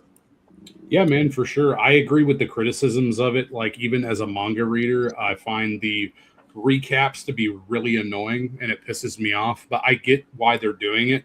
And this is something like I've talked to everybody about, everybody knows, but like the pacing is intentionally slow because they're trying to cover the first arc of the series. So this is really unfortunate in my opinion, because that resentment is going to build up for a lot of people and it's going to piss them off with the series when they could have just done a tighter pacing schedule and changed it instead of it being seasonal and just go arc based, So this would be a good example of switching to like arc based animation rather than just seasonal. But, this is what it is, right? And so I think that it's going to tell a good story because the way this first arc is, the way it resolves itself is pretty satisfying for me personally. I'm really excited for the new character introduction that we're going to be getting, especially since it's being voiced by Wakayama. And she does a great job. She's very expressive, and the character that she's going to be voicing is one of those characters that's really expressive and really cute and fun to be around. So I'm really excited to see how she plays off the main character in this as far as the animation is concerned. And then going forward, just watching the series. So, yeah, I mean, it's got its problems. It's probably defined as a guilty pleasure of mine because, again, I've read like 90 chapters of this at one point in time. Like this was a couple years back. And it was really good. I enjoyed what I got out of it at the time. So, yeah, I'm invested in it regardless. I'm a ride or die guy because of that. Yeah. Hell yeah, man. Polar Opposites. Muffler, I don't think you watched this one, right? No, I dropped season 1 of Polar Opposites. All right. Crimson, what are your thoughts on the new episode? Let me rack my brain here a little bit. They had like Nishi and her best friend. Oh, right. We got the one with Nishi basically giving her friend the boot and everything. Like, hey, come on, like kick your ass in gear and go tell him that you want to date him. Yeah. Yeah, I remember that part. Oh, Tani catching on to it finally. Like he just like looks over at her. He just points at the two of them and then looks over at Suzuki, and she's just like, hey, like finally. Yeah. Yeah, it was a good episode. Like I like a lot of the side stuff they did. I mean, there was more of the Tyra angle as well, where you kind of have some of that stuff that they've been working on with him and the other girl. but mostly what I've enjoyed is just the stuff with Nishi and Yamada. Yeah.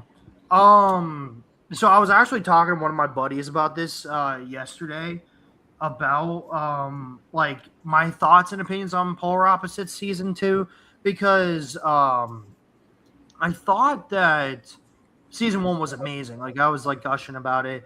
Season 2, I think I had a lot of higher expectations, which is why I thought the beginning of the season kind of felt very like, it's good. But like I'm like was expecting kind of more, and then we got the whole like Suzuki meeting his family, and I was like, okay, that what a great episode. And then we started shifting more onto other characters because I was just like, I love Toddy and Suzuki, but my favorite couple is Yamada and Nishi. That they are my favorite. I also think Tyra and Azumi are pretty cool as well. And I'm kind of like, please let them get more development. Like I kind of know about Tani and Suzuki, and I know it's their show, but like you're setting up these other couples too, and I'm kind of more interested in them. like, let's see what Marcel said. I really like the main couple, but I want to see more. Exactly. By now they feel like a side couple. Yeah, and like I said, I like Yamada and Nishi. I think what was really like heartwarming and like different was I didn't expect Nishi's best friend. Like we got a backstory basically of her basically thinking Nishi was annoying and she didn't really care for her or like her, and she just kind of intentionally ignored her and stuff like that. And she was a type of person that just kind of was like, I don't want to really deal with this person or get close to this person. But she realized that Nishi actually wasn't one of those people and was like, you know what, she's actually cool and she's just a little shy and stuff like that. So that was great. That part of the episode was awesome. I really enjoyed that part. And I like these characters. It's a great, solid romance, man. Mm-hmm. The Duke's son claims he loves me, yet doesn't love me, yet showers me with adoration, which is one that I'm only watching. I'm pretty sure. I fucking love this show, dude. I like that name. That name. Bro, it's me and Brittany. If you want to see a show that just describes us, this is us. This is literally how we fucking act, right? Fuck Serafina. She's a bitch. We all hate her. I don't know, man. Maybe it's because she kind of reminds me of like Lum a little bit, but like more of like a modest Lum, where all she's basically saying is anytime like she encounters her husband, she's just like Dana-sama. Like basically meaning husband or darling, basically. And she's just so fucking modest and cute, and I fucking love Elsa. That's her name, and I think his name was Julius. I think I'm taking a look. It's very Julius. It's a very heartwarming romance in a fantasy world, and I'm trying to remember what the fuck happened. I fucking like love this episode, dude. What the fuck happened? Hold on just a second. I just like want to refresh my memory. I was gonna say, you sure you don't mean Julius, right? No. Oh, okay. Never mind. I think it was Julius. This is one of my favorite Saturday shows, man. Oh yeah, she did the tea party. Yeah, Elsa finally did her first tea party, which was very cute and interesting. She's trying to get friends with the royalty since she was basically a country bumpkin, now became royalty because of Julius, and her brother now goes to. Oh, that's right. That's what happened. So basically, Julius basically forgot. I think it was his lunch or one of something. He forgot fucking something, right? And she decided to basically take it over to him and go to like his school, basically. She gets stopped by a fucking pretty boy, and I'm like, fuck, don't fall in love with her. Like, don't, please don't, man. And she's just so modest and like, she's very oblivious. She's very cute. She's very like, she doesn't really know a lot about what's going on. But what I do like is a lot of the side characters. They're trying to push Elsa and Julius together because Elsa's very shy and reserved, and like she doesn't want to like inconvenience her husband, basically. And Julius is kind of a tsundere. That can like he's hyper, But like when he's around her, like he gets so fucking embarrassed, and like that's what like the title is, and she just tries not to be inconvenienced to her, and all the fucking like all the other like royalty people basically make fun of them, basically be like, oh look, she came to school to fucking drop something off. She must really love you, man. And like they just fucking embarrass him like in front of her, and like she's just like, oh no, like I'm just like this is what any wife would fucking do. It's wholesome fluff, dude. I love it, man. I just can't say it enough how much like the couple is just like it gets me squealing like a fucking girl, man. Yes, it sounds retarded when I say that, but yes, it's true, man. I really like the main couple, but I want to see more of them. By now, they feel like a. Oh, sorry, that was fucking polar opposite. But yeah, no, I like this show. I like it a lot. Frontier Lord, guys. Muffler, how about you start us off, my man? Oh, sure, yeah. So this last episode of Frontier Lord, you obviously got the additional encounter of Eldan, okay, from the neighboring, I guess you could say duchy, since it's all part of the kingdom.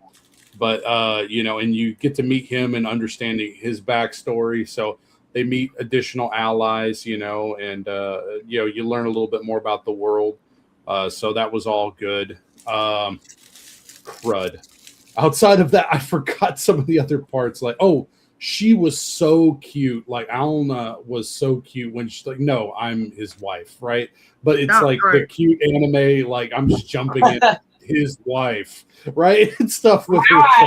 So, yeah, no, it's super funny at times, too. Like, I really am enjoying the adaptation, and I'm excited to continue to watch this week to week. I mean, it's one of the best ones, in my opinion, for this season. And, I'm just having a lot of fun with it. Like, I'm trying to remember too, like outside of those two events, I don't think we got too much more, like maybe Crimson or Arceus. Like what else happened that episode? Because like it's kind of blurry. We got the Eldan stuff, so it explained basically the situation in Kazdex, and it establishes the foundation for the relationship between Eldan and Diaz.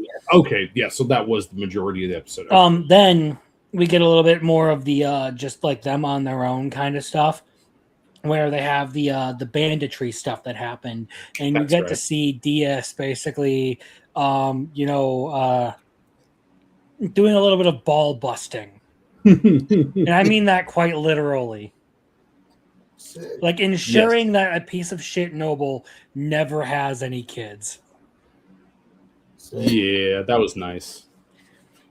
So yeah, dealing with the bandits and everything, like I know you can point at it and be like, oh well, why didn't you just kill them and everything? Because you should just kill people that are trying to attack you. I'm just like, I don't know, maybe Diaz has after fighting for like a decade in a war, maybe he's seen so much bloodshed and death, the guy doesn't want to kill people all the time. Vinland Saga coded. Quite possibly. Yes. And except for Diaz actually will fight and kill people if he needs to. Correct. No, the point I'm making here is just it's very clear that he is still skeptical of them, but he is giving them a chance to turn around and never do this kind of shit again. Mm-hmm. Yeah. He's lucky because that's right. Their conversation. Sorry, other creators that I know would have just been like, "Get fuck off, never interviewing with you again, out." Yeah, like the conversation that Alna ended up having with him was really heartfelt. It was really good, and I felt the tone was just right, and the kiss was great. Like everything was so fantastic. Like I really enjoyed the interaction. Like it was really well done, in my opinion. So we got Elded, man. The man that can turn into an elephant. I am Ganesha. I told Crimson a lot about this, and I know you and him were both interested to see what my opinions were on this episode. I like this episode. I've liked every episode. What? Is he a white guy? Is he a white guy? Is that what you said? No, he looks Indian, and he turns into an elephant. I was just wondering, how they. I was just wondering if there was a correlation. That's all. I agree with No. you. Merry so. Christmas, White Elephant. No, it's I am Ganesha. I like Frontier Ward. I haven't had there's been no weak episode to me. Yes, I might have dragged it down just because I fucking love romance a lot more, but not there's romance in here, but yeah, I fucking love this show a lot more though. But Frontier Ward was great. We got introduced to Eldon, which I was a little fucking scared because they were talking to other nations and everything, and they're there's some weirdo out there that has a harem that is doing some weird shit, right? And I was just like, I really hope he's a good guy. And then they basically confirmed it in the first 5 minutes and everything. And I'm like, thank you. I'm like, thank you. And I felt bad for him. Oh man, this makes so much sense. But he's got all these slaves, or not these slaves, wives and everything. I know, man. What the fuck? Yo, there's this weirdo out there. Wife, slave. Yeah, man. Wait, let me just go back for a second. There's this weirdo out there who has a harem. He's got all these bitches. Slaves. He's got all these slaves. Wait, no. What the fuck? I like this. I like this episode. Like I said, he has all these wives. And then, as Muffler mentioned, you had basically him introducing Alma to him, and he's like, "Yeah, this is my fiance." And she's like, "Wife, I'm his wife." That was good. I love her, man. Also, I want to have at least 10 kids. Yes. That was great. That was great.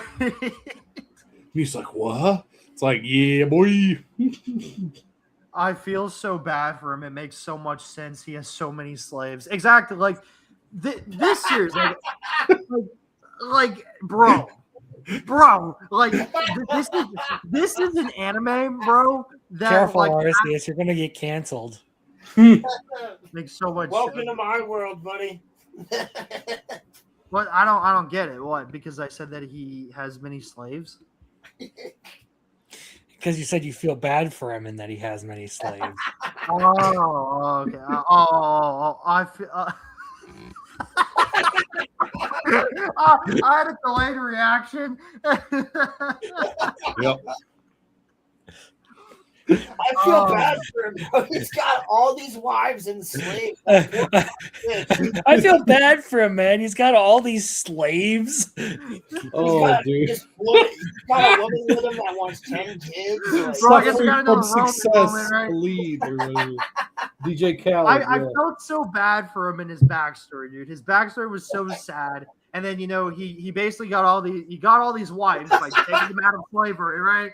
And everything. And I was like, okay. I was like what I was gonna say was that the author, whoever is writing this, knows how to write, because they take some interesting themes like slavery, right? And basically make them make sense. And he's rescued all these girls from slavery, and now they're his wives, and it makes sense, dude. Yeah, no, and again, it kind of goes back to DS is one of the major reasons why this series works so well. Yeah, it's because he's he's a knucklehead, but he's a good-hearted knucklehead, and he's really nice to have around because he's just a pleasant guy. He's a really nice guy. Arceus, you know what? you had a question. Screw you, Andrazi. I know you don't fucking watch this, but you don't know what the fuck you're talking about. This is a goated fucking series. Stop making fun of Muffler Tape for that, man. It's just, bro, it's so good, man. I love the characters. Did he finally drop it after all his retarded nitpicks? Okay, cool. I know. After We all hadn't talked about it, so. After all the information you've given me, you asked who wrote this. I looked it up. It was Mark Twain. What the fuck, dude? No. Nah, man, I think Jiggers wrote them. Whoa! Whoa, that's close, bro. Got to be careful with the words. Bro, the insect, man. Yeah. You're white. You got to drop the R. You're white! You're white! But yeah, back to the show, man. I really enjoyed this episode. Eldon's backstory, DS, the all the moments with him, the 10 kids, I love the characters, bro. I love every single character. His village is just getting better and better, and I like it. It's very chill. It's very comical, and Yeah, and I've gotten into a little bit of it. Like, there's actually like a little bit of like deeper lore on like the kingdom and why these planes have been like uninhabited for so long. So there's some like interesting like third party shit going on with that.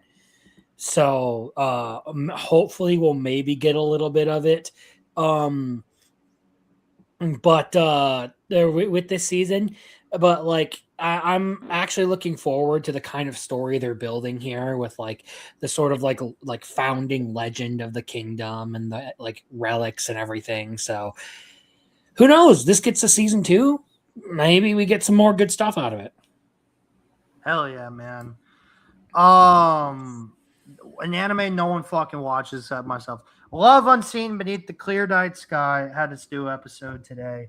And a couple days ago, I kind of got spoiled about the ending, but know nothing else besides the ending of this show.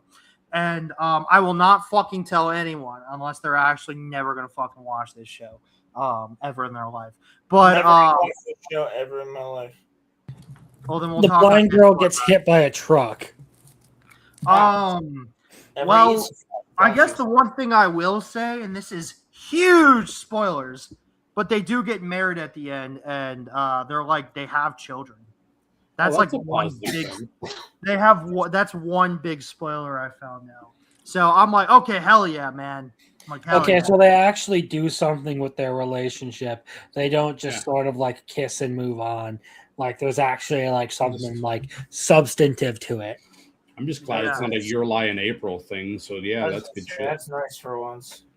So abuse the emotions, make everyone hate their lives. That's the only thing I'm going to say. There's another part to it, but you'll have to find out if you're interested. But yes, they will get married and they do have children. So that was something that I was like, yes, awesome.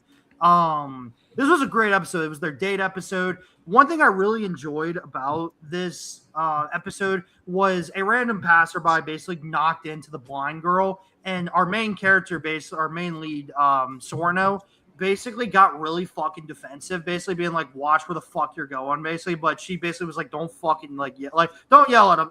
He's probably looking at his fucking phone, he's being a fucking dumbass, right? And it's more of just like that aggression that he fucking got, basically, because of how much he cares for her. Like really fucking hit. I'm like, oh shit, he was actually gonna like call this dude out for being a dumbass and just running into this blind girl, right? She loves fireworks. They were buying fireworks this episode. Because she loves them. It's a whole theme if you've watched the series so far, and we'll probably learn more as it goes on. And I just love how he's slowly fallen for her. You can tell that she's probably slowly fallen in love, but Volume 1 focuses on his perspective. Volume 2 is going to focus on her perspective. And that's it. There's only 2 volumes. It's going to be a complete adaptation. So, or from what it looks like. So I don't know. I just love the characters. I love the kind of like adult cast, like romance vibes of it. It's definitely different. There was a part where they were going back to campus on on a water bus. That's what they fucking called them. Those like things that forgot what the fucking term was called, but basically, like one of those like what? I said a boat. It was like a boat. I'm about to send you something really funny. And they basically went to the top of the deck, and I really like that. Like, he's struggling to be like, well, should I hold her hand during these dates? Should I like guide her because she can't see and everything? And he basically just like, gets the balls and basically like, I'll help you up these stairs, basically, right? And he was holding her hand, no fucking like, oh, pull her hand, all this shit, like, right? It's a college-centered romance, and it's something like one like out of everything. This is the one like that I would fucking recommend to people just because of how like original and like the romance is. It's very different. I like the show a lot. I really do. And I'm trying to fucking search all my fucking stores to fucking find the physical copies of the volumes because I want them that badly. But yeah, I really highly recommend it. It was a great episode. Now, last but not least, everyone's favorite pedo, Rudius Grey Rat. We're doing this shit again. Got it. All right. I enjoyed this episode, but like I said, I feel like it's either this next one, or it was either this episode or the next one where like a lot of the slice of life stuff sort of starts to come to an end, and we get to more of the like bulk of the action part of this next volume here. Yeah. So like we have like I believe from here we get a little bit more like Nanahoshi storyline kind of stuff going on. So I'm looking forward to that. But this latest episode, like with all the fishing, the birthdays and everything, I think they've done a really good job opening this up on a lot of like the family life at the Grey Rat house and all that. Like a lot of the dynamics that have been going on there.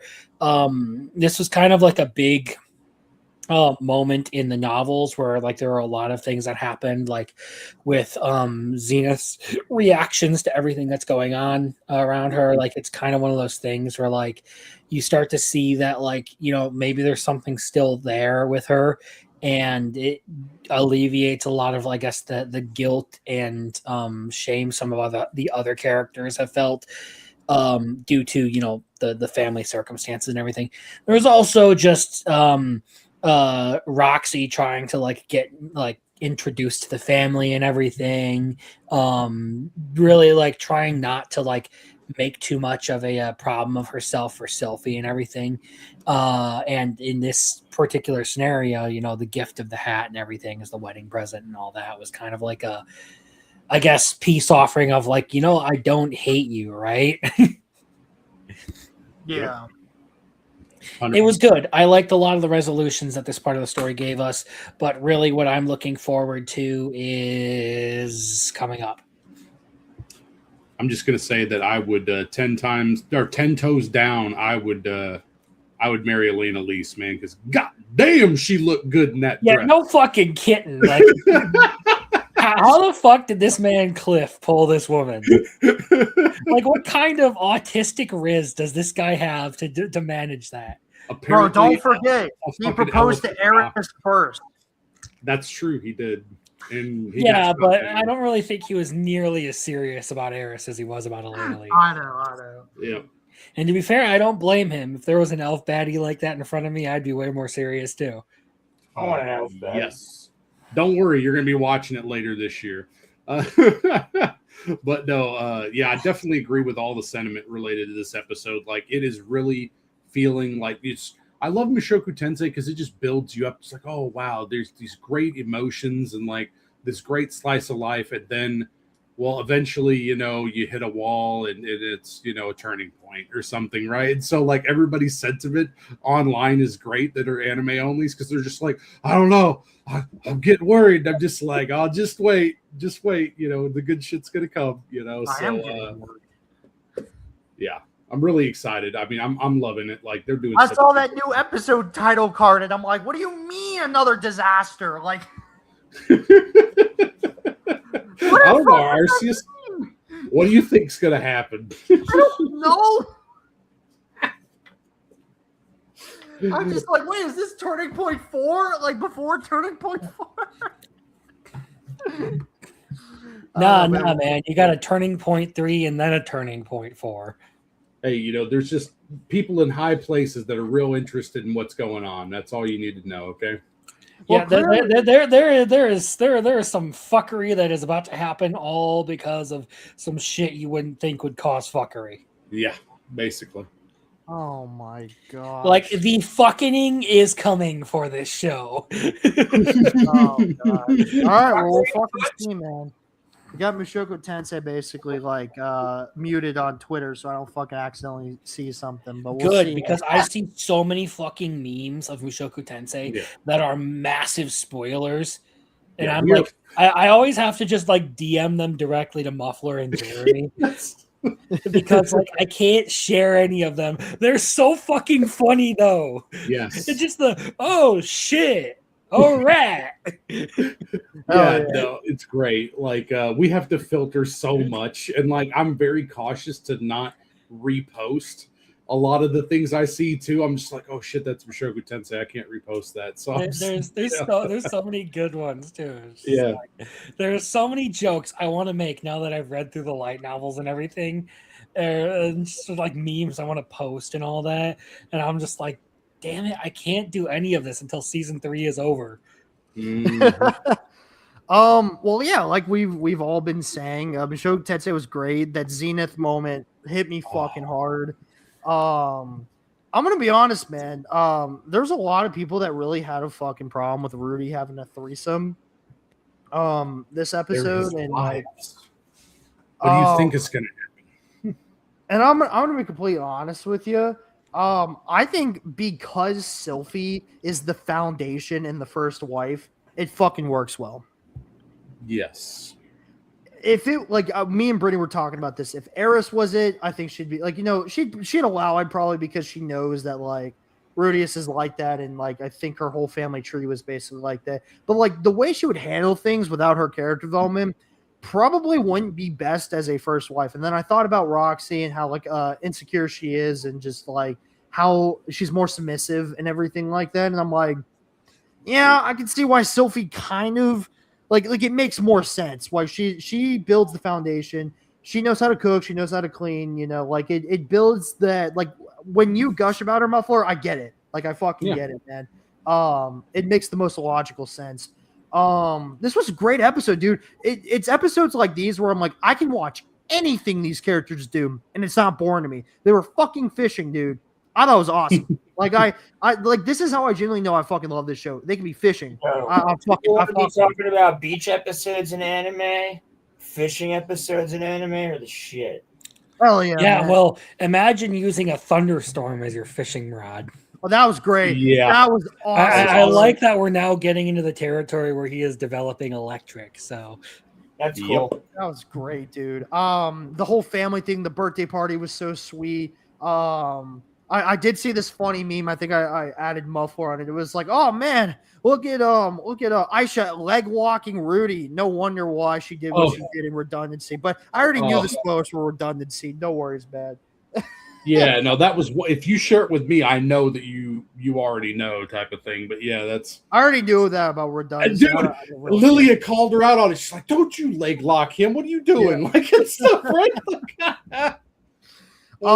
Everything. Like I swear, man, I cannot find any faults with this show. Like, I've talked to some people that really are uncomfortable with it that still watch it. I've talked to people that, really gush about it, but like they like it, but there's like some minority things they don't like. They just don't like Rudy as a character, yet they still watch it. And I want to be honest with you. Man. I may offend some people when I say this, but I love this show, dude. Like I a lot of things just make sense to me, man. And I get it. And it's just the action animation's great. The characters are just so well written. Rudy's just a fantastic main character. Like I said, this whole episode, like Zenith, the birthday parties, like Rudy just being like he's looking out for, his sisters, and he's like being more well aware of Roxy and Sophie's feelings. It's just, I think it's a great story. I love this show, dude. So you don't have this as a 10 this season yet, right? I do. Oh, you do? Okay, just checking. Because I was going to be like, oh, bro, like, I'm very curious. I had it as a 9 when the Eris episodes came, because I just thought, I was like, they're really good. But like I said, I like Rudy. Like I want to focus on Rudy, like he's the MC, he like I like him. I like focusing on him as a main character. Not that focusing on Eris is bad or anything. I just prefer Rudy. We got this whole core. Don't worry about it. It'll be all right. Hell yeah, man. But yeah, dude, great episode. I can't wait for more. I love this show, dude. I love that I got friends to talk about it with. I'm literally gonna hang out with someone on my day off tomorrow, basically, that loves Mushoku Tensei. I'm gonna talk to them all about it. So I fucking love this dude. Yeah, man. Like I said, that's basically the tier list. Before we go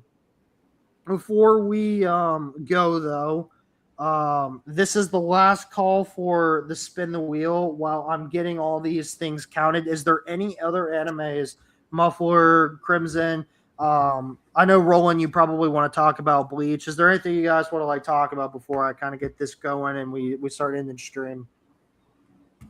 I won't take up too much time, but there was one that you don't have on your list, and that kind of spurred me into watching Apothecary Diaries again, you know, because like I had put it on hold like for the second cour of season 2.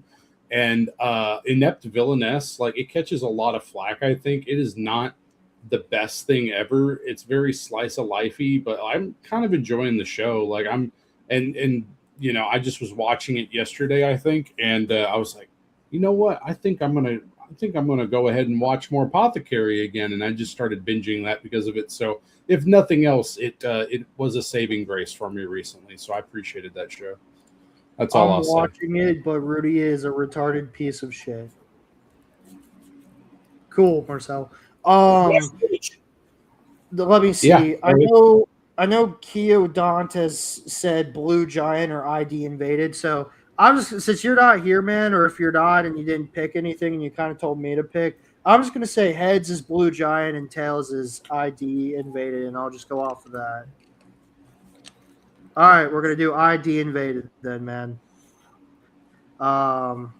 This is the last call for anyone to put some suggestions on the wheel of what I'm gonna be watching. Give me some time. I'm not as fast as Crimson when watching shit because I prioritize a lot of the seasonals, and yeah, you're gonna have to give me a couple weeks, or if I do get some time to fill it in, then yeah. But I will eventually finish it, and I will review it as I did with Log Horizon. Anyone else? I know you just talked about Inept Villainous Muffler. I'm glad you're enjoying it, man. Just not for me, dude. Yeah, no, that's fine. I understand. I mean, you didn't like Apothecary, so I totally get that. And this is not the same, but it's like they're like cousins, you could say. All right, they're not in the same family, but they're like one family removed. Yeah. Yeah. Hey, Roland, do you have an anime that I should potentially check out that I may not have seen? Actually, yes, I do have one. It's on the list for this year. That's fair, Marcel. It's on the list for Fictionology for this year. Oh, UK probably. Anime? I actually have a couple of them. So, number one would be pick one. Just a random one because it's. I mean, do you want me to just pick the one that I chose for towards the end of the year for Fictionology? He's watched K. I mean, whatever one you want, dude. Like whatever. Oh, did you watch K, Arceus? Yeah, I've watched K. Oh fuck. Give me a second. Hold on. I remember these conversations we had, comrades. So let me think of an obscure one. Give me a second. So we got My Little Monster, Kashigoto, Manu Scroll, Cosmic Princess Kaguya, and ID Invaded. Let me check out what that Manu one was, since Jeremy was like, "Don't watch it around Britty." It's etchy, and I'm interested in watching it too. It's what? Oh shit! Oh shit, bro! What about Future Diary? You ever seen that? I've seen that. Yes. Fuck you, dude. Jesus Christ. Bro, we've watched a lot of the same shit. I know. I don't know why you're asking me this question, though. I'm trying to think of something that's like a weird-ass anime I watched one time. The older the anime, the more likely it is he hasn't watched it. That is a rule. Star Blazers, then. I swear to God. I feel like I'm... Hold on. Battleship Yamato. Yeah, like we did a Fictionology on it. Like, yeah, that's the like. I remember Crimson doing that, and he caught up to it. That's the reason why. Yeah, but you haven't watched it. Like Japanese Star Trek. It's pretty cool. This is the Japanese. Yeah, Star Blazers Space Battleship Yamato. Yeah, it's $21.99, and then it's like $21,200 or something. Yeah, so I've watched the first 2 seasons, I think. I'm gonna fight you, bro. That's really God damn it. Yeah, I've watched the 1974 one and the 20. You know what? Watch Blood Sea. You ever seen Blood Sea? Blood City. I'm looking. No, C. I'm putting up a fucked up horror anime on there. There, watch Blood Sea. You want to see rabbits throw people in blenders? There. Oh, what the fuck? That one? Holy shit. Oh, Whoa. Blood Sea. You want to talk scary anime? There's one. Akame got killed, but you've probably seen that. Yeah, Never watched Blood Sea, so I'll put it on there. Oh no! Don't actually. Don't actually. Well, prison school. You seen that? I'm not watching that, dude. Wait, is it? Wait. High School DxD or High School of the Dead, whatever. I've never watched High School of the Dead. I've only watched the first 2 seasons of DxD. Pretty sure High School of the Dead the one where the chick is like pale white. She's got like targets all over. No. High School of the Dead is one of the ones that we watched for Fictionology earlier this year. You're thinking of Dead Man Wonderland. Dead Man Wonderland, that's what it is. I had to make an edit for that for my friend for his rap song like a couple years ago. Yeah. I don't know. I'm just throwing out random shit that I've seen before at this point. Arceus, you have watched Akame, right? I never finished it, but I did. Okay. Oh, well then throw that on there. I thought you watched it. Throw that on there then. I thought you did too. I it's because I get confused with watching the other work of Chain Soldier. Yeah, that's what I was going to say, because I know that you love Chain Soldier, and I'm on the hype train of that too at this point. I never watched it just because I know I watched, I think, like the first arc or something. And then I found out from friends about the ending, and then I went, "Oh, okay, so it's pointless to watch it then." So, and that's kind of just been my opinion since. All right, last call since it's I don't know how to help you. What? What the fuck? I don't know what to do for you at this point. Wait, what do you mean? You're asking me for anime and everything I name. You're like, yeah, no, you and I just agree on everything. Okay, I don't know then. No, he just watches almost everything, unless again it's like I know. Well, when I first got an anime, the thing is that I had so many recommendations from people, so it was more of just like kind of like throwing it on when doing homework. So like there were so many animes too, like that. Like some of my friends actually that they did recommend, and one of them was like a Star Station Classroom, and I actually didn't really like that one. Neither did I. Neither did I. We have very similar tastes, bro. I could not get into that one. All right, what about Ghibli shit? Finish Inuyasha. What?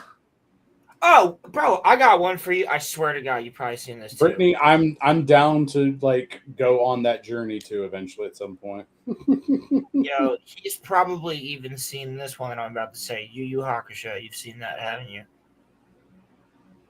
I don't think I have never finished it, but I will. Oh. I want to watch it though. I want to finish Hunter x Hunter and Yu Yu Hakusho because I've started both. I've never finished them because of how long they've been. Yu Yu Hakusho is amazing. I like them. The best. What the fuck? Really? Well, I think I've given it enough. I think I've given it enough time. So apologies if you didn't fucking enter. These are the nominees. So. And we got Akame ga Kill. It's okay. Just finish the series. It's pretty good. Okay. Yo, and then we'll have a talk about how it's different than the manga. Yeah. I just got jump scared by YouTube because I've been sitting on this. Sorry, I just been sitting on this panel. Oh, Brittany, it ended on Inuyasha.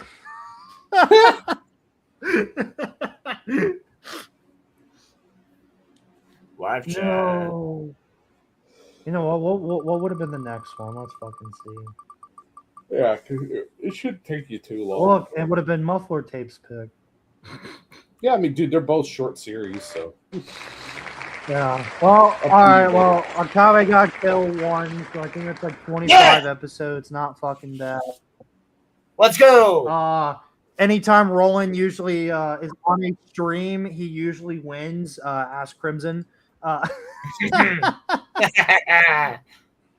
Yeah, I should. Yeah, down. this asshole has some of the most like wild retard luck out there. Yo, you know what? I will actually be willing to just hand it over to Crimson if you'd rather you watch his show. Why? No, You put the no, entry dude, on here's there. the point. Because he's already seen most of Akame Got Kill, he said. So No, I kind of feel he like saw I've the seen it. first arc. Yeah. Oh, you've already. Oh, okay, never mind So then. did you watch it until No, he I gets never- transformed? Yeah, did he get? Yeah. What is Bulan Okay, alive? so yeah, that's Oh, Biggles, you're fucking late, man. Wiggles is either in bed or he decided to roll out of bed and join us. What up, buddy? Bro, I hope you know that because you canceled your stream, I decided to do it tonight. So thank you, man. I am dead.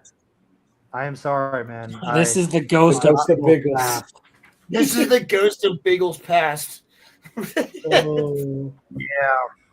I am dead. He stole from you. They I die did. now. They die now.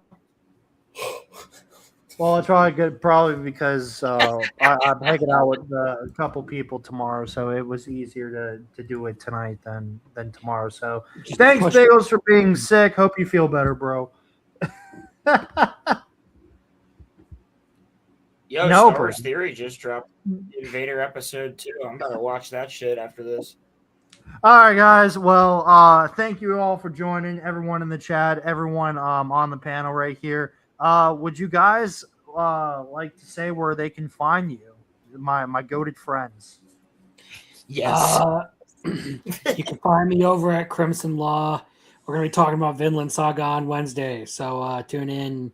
And then I am either going to be drinking myself into a stupor or talking anime on Saturday night. Sick nasty. Hell yeah. Rollo? Maybe both at the same time. It really depends on how I'm feeling. I will be streaming tomorrow at like 11:30 a.m., 12 afternoon, sometime around there, and I'm gonna try to play as much of the Halo campaign Evolved as I can. So we'll see how the biggest Halo fan in our little friend group here actually thinks of it. But other than that, you can find me over at the Roller Room Network. That should be somewhere. That you'll see Arceus there, you'll see Crimson there, everybody else there, and I'll be streaming Friday night. Obviously, we have Fictionology on Wednesday as well on Crimson's channel, and then I feel like there's another thing I got to do too. We got a Monday Night Mayhem coming up, which will be next Monday. I think we're gonna be probably going over the UFO files for that. So there you go. Hell yeah. My friend Muffler Tape.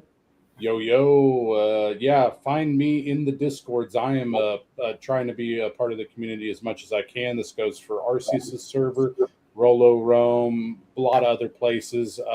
If you're interested in Power World, I managed to create a server for the community as well, which I assume Brittany and Arceus are going to be joining eventually here, so that'll be good. But yeah, man, just, you'll find me around these guys. I haven't started my own shows yet, but just depends on how angry I get. If I get properly motivated, I'll do something, but that hasn't happened yet, We will radicalize you yet.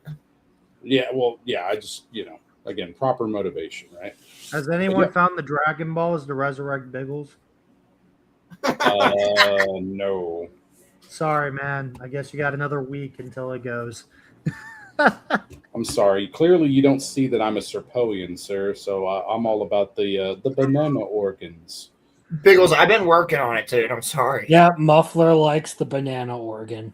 There's a lot of these giant Organs. monkeys that are trying to fight me every time I try to get them, and it's like they don't want you to get up, man. I'm sorry. What racist shit are you saying? So what you're telling me, Dragon Muffler, Ball. is being with one guy at a time isn't enough for you. You got to have multiple. Got it. What? Because he likes the banana organs. Banana organ. the longer this goes, the worse your voice gets, and the more you sound like that animated character right there. That's all I have to say. Hey, Muffler. Yeah. Yeah, it has nothing to do with the fact that I'm moving away from my fucking mic, you tool. Bro, I mean, he likes fits, man. So what do you expect? Yeah. Oh, whatever, dude. Sylphie's great. He likes to put it where it fits. Whatever. I don't want to get no sass from you, Biggles. Anyway, I hope you get better, buddy. Okay. Yeah, I hope you get better soon, man. Brady wants me to shout her out and tell her that she's got YouTube sketch and shorts that she's making about like Rent a Girlfriend and anime girls versus real life girls and how they react. So she's got like a couple of them on her channel. You can find me and my links in the description for my anime list account, Twitter, and you know where to find me on here since we're fucking streaming it right here. So yeah, thank you to all the people that are able to come on here. I'm so glad this fucking streaming software is so fucking goated versus the one I previously used. So hell yeah. It still sucks though. Bro, what the fuck is this? Wait, okay, hold on. My bad. I'll change it. Give me a second. I'll change it to this. I did nothing wrong. What? I heard that we were doing lewds. What? I did nothing wrong. Hi. and just because Biggles isn't here, thank you everyone for joining. Muffler, Crimson Rollo, I really appreciate you guys. You guys are the goats. Never stop being the goats. All right. And because Biggles isn't here, make sure to go kill some filthy goblins. Okay. Get them. See you guys. Peace. Deuces. Peace.